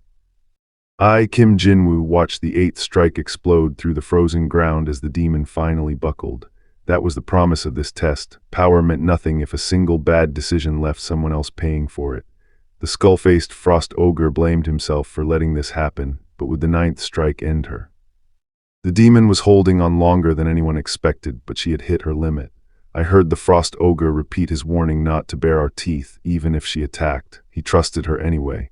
Then Baron Boreas offered the cruelest kind of mercy. He would apologize after she died. The 9th strike hit, and the frost ogre panicked that Baron Boreas was trying to kill her. I saw him grab at the order to hold back, but he insisted we had to act. The mercenary had been hired by the black merchant group to protect her, and even he admitted it.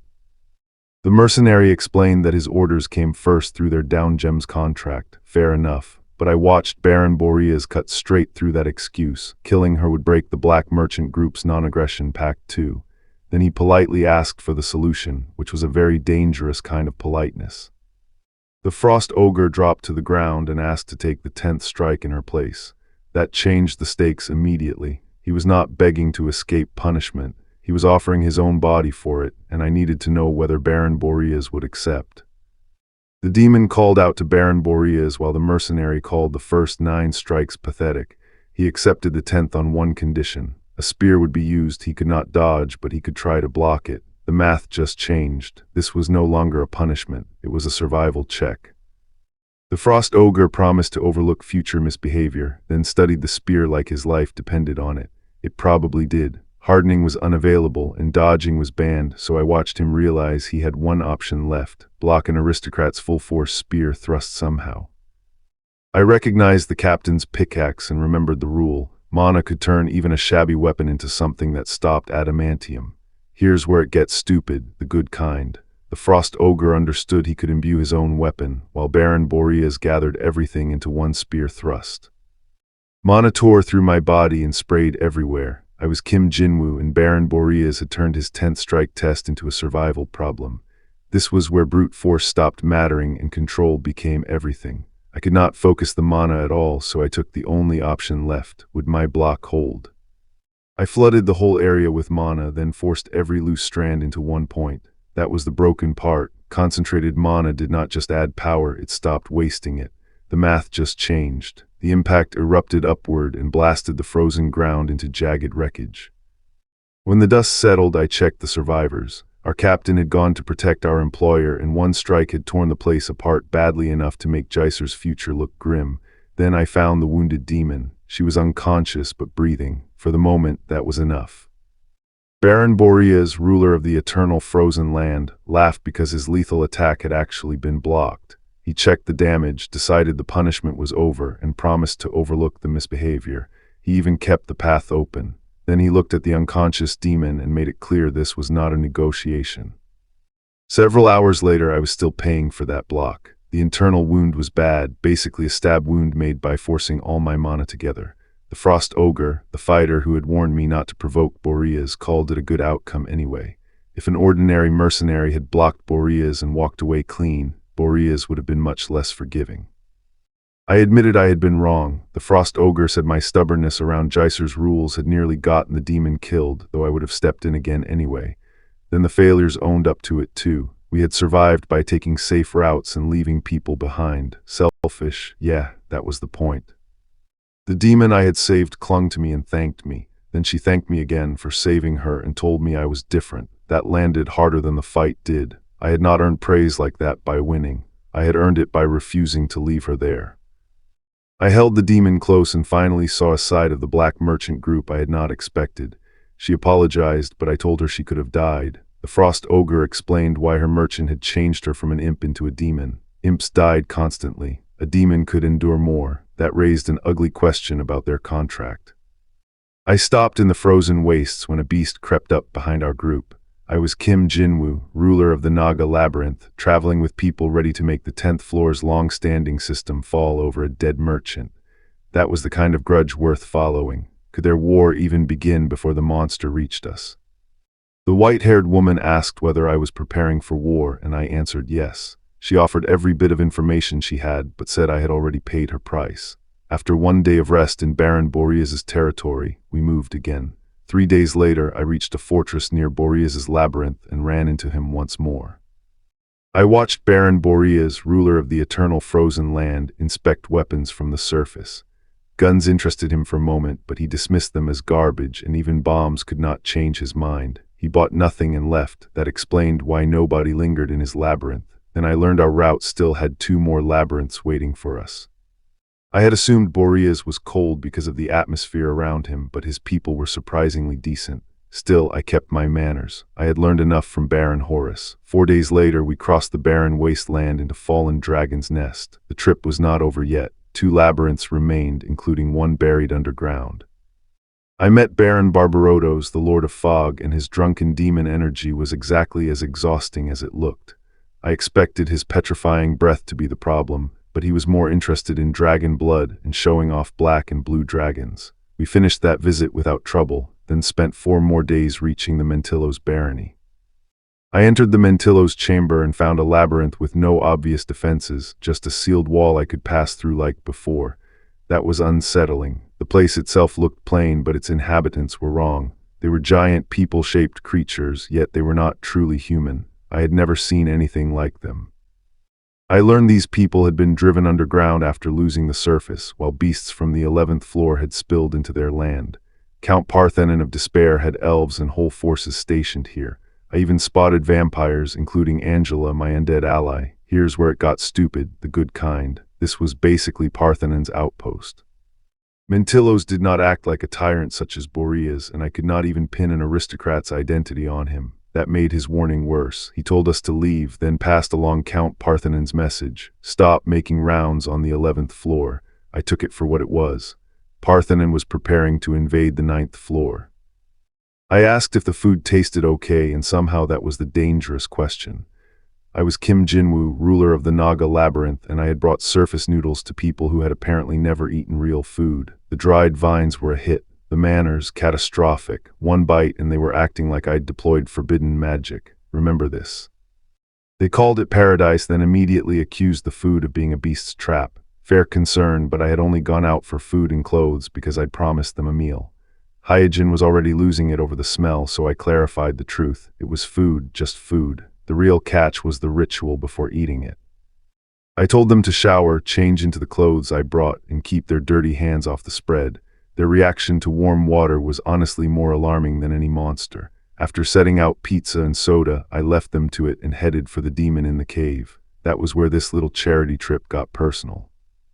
I brought the demon food, clothes, and a blanket.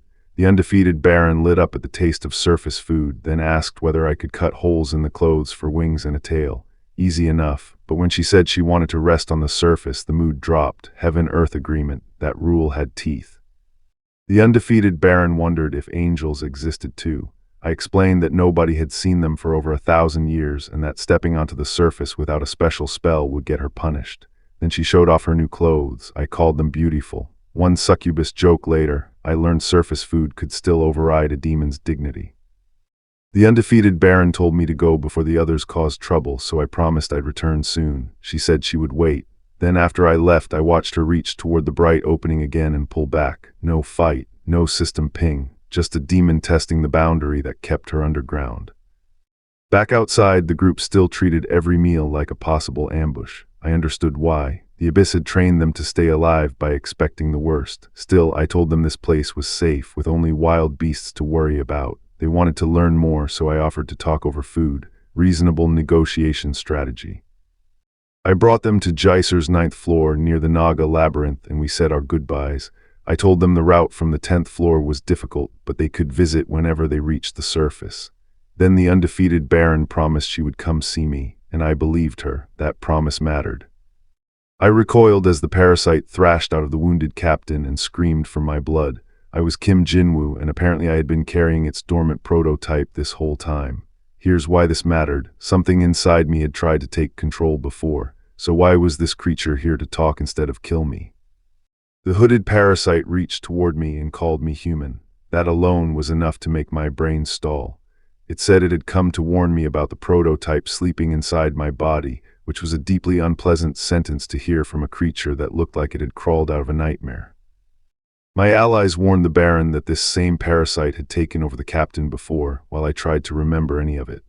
The parasite admitted that killing me would be the easiest way to remove the prototype, but it could not do that now. The prototype was dormant. For the moment, that was my only advantage. I demanded an explanation, so the parasite told me its kind had split from the prototype colony. They chose vessels and fed them strength while dreaming of the king's second coming. Then it called itself one of the king's remains and seeds. The math just changed. I knew Jicer had aristocrats, but nobody had ever mentioned a king. I asked who ruled Jicer, but even the parasite did not know. It was only a small piece of the colony. It explained that parasites entered their first host to raise that host into the king, growing their own intellect alongside the vessel. Then it dropped the real twist. After gaining minds, they chose to betray the prototype. The parasite admitted it had grown attached to life inside the captain, including surface food and something called pizza. Honestly, fair. Those experiences gave parasites reasons to cut off the colony and abandon their mission. But the prototype lost most of its followers decades ago, and the one still inside me was its main body. I remembered the tiny insect-like thing that had entered my body. The parasite said that was only a fragment because the prototype had scattered itself among hosts with the greatest potential. Remember this, using its power would make me lose myself, and it could feed not just on me, but on my praise mana and down gems. The parasite called me its strongest human host, then reminded me that the thing sleeping inside me was an evil king. The captain woke up furious, and I learned his parasite had begun speaking after he lost his arm. That meant I was not the only one carrying an unwanted observer. Great, just great. I stared at the hand carrying that parasite and finally understood the price of using it. If it ever took over an injured body, it could steal that body outright. I was Kim Jinwoo, and this was power with a trapdoor under it. Could I use it without becoming the next victim? I promised restraint, then headed out as the barren wasteland watchhouse came into view. At the Horned Rat watchhouse, I found the night shift asleep again. The tired rat insisted this was only a communications post, not a real labyrinth, and its tunnels were too dark for good eyesight. Then its danger sense tripped. A powerful creature was racing toward us, which made the sleepy shift excuse a lot less funny. The warning came fast. Something powerful was approaching our ambush position, and one of the rats immediately asked who the idiot was shouting. Fair question. Hiding in a tunnel while broadcasting your arrival is a pretty strange opening move. What I learned next was worse. An ambush had hit the Naga Labyrinth's northern gate, and Quintus, an ally guarding the fortress, rushed everyone into position to protect Dominique. The invaders had already crossed our territory so quickly that the underground watchhouses had apparently been wiped out. Rikshasha was away at the tunnel construction sites, and I was gone too. Our defenses had a very real hole. The self-proclaimed Great King of Gluttony showed up claiming we were allies, more accurately my vassal. He was convinced he could crush any attacker, and the energy behind the approaching force told the others it was an aristocrat, likely a count. Then he remembered none of his subordinates were present and tried to run back to the Labyrinth of Gluttony. I stopped him, naturally. The King of Gluttony panicked as the attack got closer, babbling about squishing and stomping. Then I arrived. That changed the mood immediately. I took my place before them as the owner of the Naga Labyrinth, and even the grand greeting could not hide the fact that everyone was waiting to see what I would do. I called an ally from the Labyrinth of Gluttony and asked how many gluttons he had brought. About 8,000. The math just changed. He had planned to stay only a few days, but nearly 1,000 beasts died daily, so he had clearly come prepared. His frantic praise was cute, but my overflowing power was only what I had been practicing in the abyss. I apologized for the commotion, though an invasion was exactly what my people should have been ready for. I admitted I had not earned this power in the abyss so much as learned to use what I already had. Then the Naga attendant updated my labyrinth map. Our troops stayed the same, but the maximum map size had grown roughly fourfold. I refused to expand forces because maintenance costs mattered, but more facilities. That was worth considering. I cut off the speculation and made Dominique finish the report. I was Kim Jinwoo, owner of the Naga Labyrinth, and Baltsak holding the southern gate while Yunhui was missing meant this was already bigger than a routine breach. The tunnels were spreading fast, but our routes had carefully avoided several dangerous labyrinths. Remember that. I learned the horned rats had gone from 276 flood dragon survivors to roughly 2,000. That should have been great news until the math changed. Their food, safe habitat, and outposts had made them breed 12-fold, with most adults already working. To every other labyrinth owner, they looked like a force I had quietly built. I approved tunnels toward the Great Plains and Forest of Dreams, but told Dominique to keep them away from the Labyrinth of Wanderers. The rats bred fast and died young, so loyalty would rot if I squeezed them forever. Beano, Twitch, and Snitch were leading them now. 4 days remained before the Round Table Conference, assuming I could win over the other owners. I told them why I had gone to the Black Merchant Group in the first place. I was certain the 10th floor aristocrats would attack the 9th floor, and this would be a war between floors, not a skirmish. I intended to fight dirty because I was the cause. Then I stood up. Peace in Jaiser was over. I returned to the surface and immediately found 99 missed calls from both my parents. Awkward. I dodged that disaster with a flimsy mountain signal excuse and called Junyoung, the merchant I had dealt with before. I needed equipment, and apparently starting a floor war was somehow less stressful than calling home. Junyoung told me he was stuck on Jaiser's first floor, testing military equipment with a connection that only lasted minutes. I asked for the same supplies as last time. He nearly combusted. A few items had been one thing, but I needed enough gear for an entire battalion. So what did I do? Ask for tanks too. Junyoung called me out of my damn mind, then got dragged into the numbers. Tank-grade equipment meant paying a general connected to Jaiser's defense, covering labor and silencing everyone involved.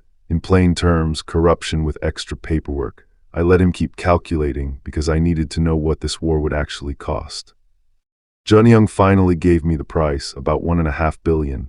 Down gems had crashed in value though, and I had enough to pay him double. His panic was incredible. I refused the extra charge, then gave him my condition instead. I wanted him in a secret mission involving another organization and Jaiser. I just sent Junyoung, the merchant handling my equipment, to secure military gear for my labyrinth when he called back with a better prize, a unique labyrinth that accepted humans. My name was Kim Jinwoo, and a human dungeon crew inside my territory would change the math. The catch, Junyoung needed 3 weeks on the surface before he could join. I had just paid for military hardware, and now Junyoung had found a dungeon made for humans. The next recap drops daily. Subscribe, and it will find you when I finally see whether this tank idea is genius or an expensive joke. The human dungeon was real, but I had to finish preparations before I could enjoy the ridiculous image of riding a tank. Rikshasha, my underelf scout, returned with Hoya safe, and Dominique had already briefed her. Then the Abyss report soured the mood. The horned rats had reached its entrance, but their radio connection still needed to be built.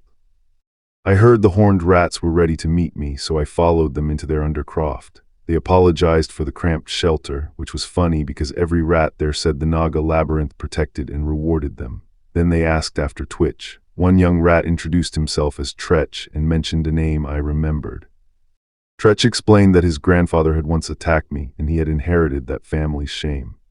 The tiny guy vowed to serve the Naga Labyrinth even if it killed him, so I asked the obvious question, how had he matured already? Then I asked where his father was. Tretch said Twitch was drying out and executing rebel rats. Okay, that escalated fast. If you owned the Naga Labyrinth, would you spend the money on a tank or build up the horned rats first?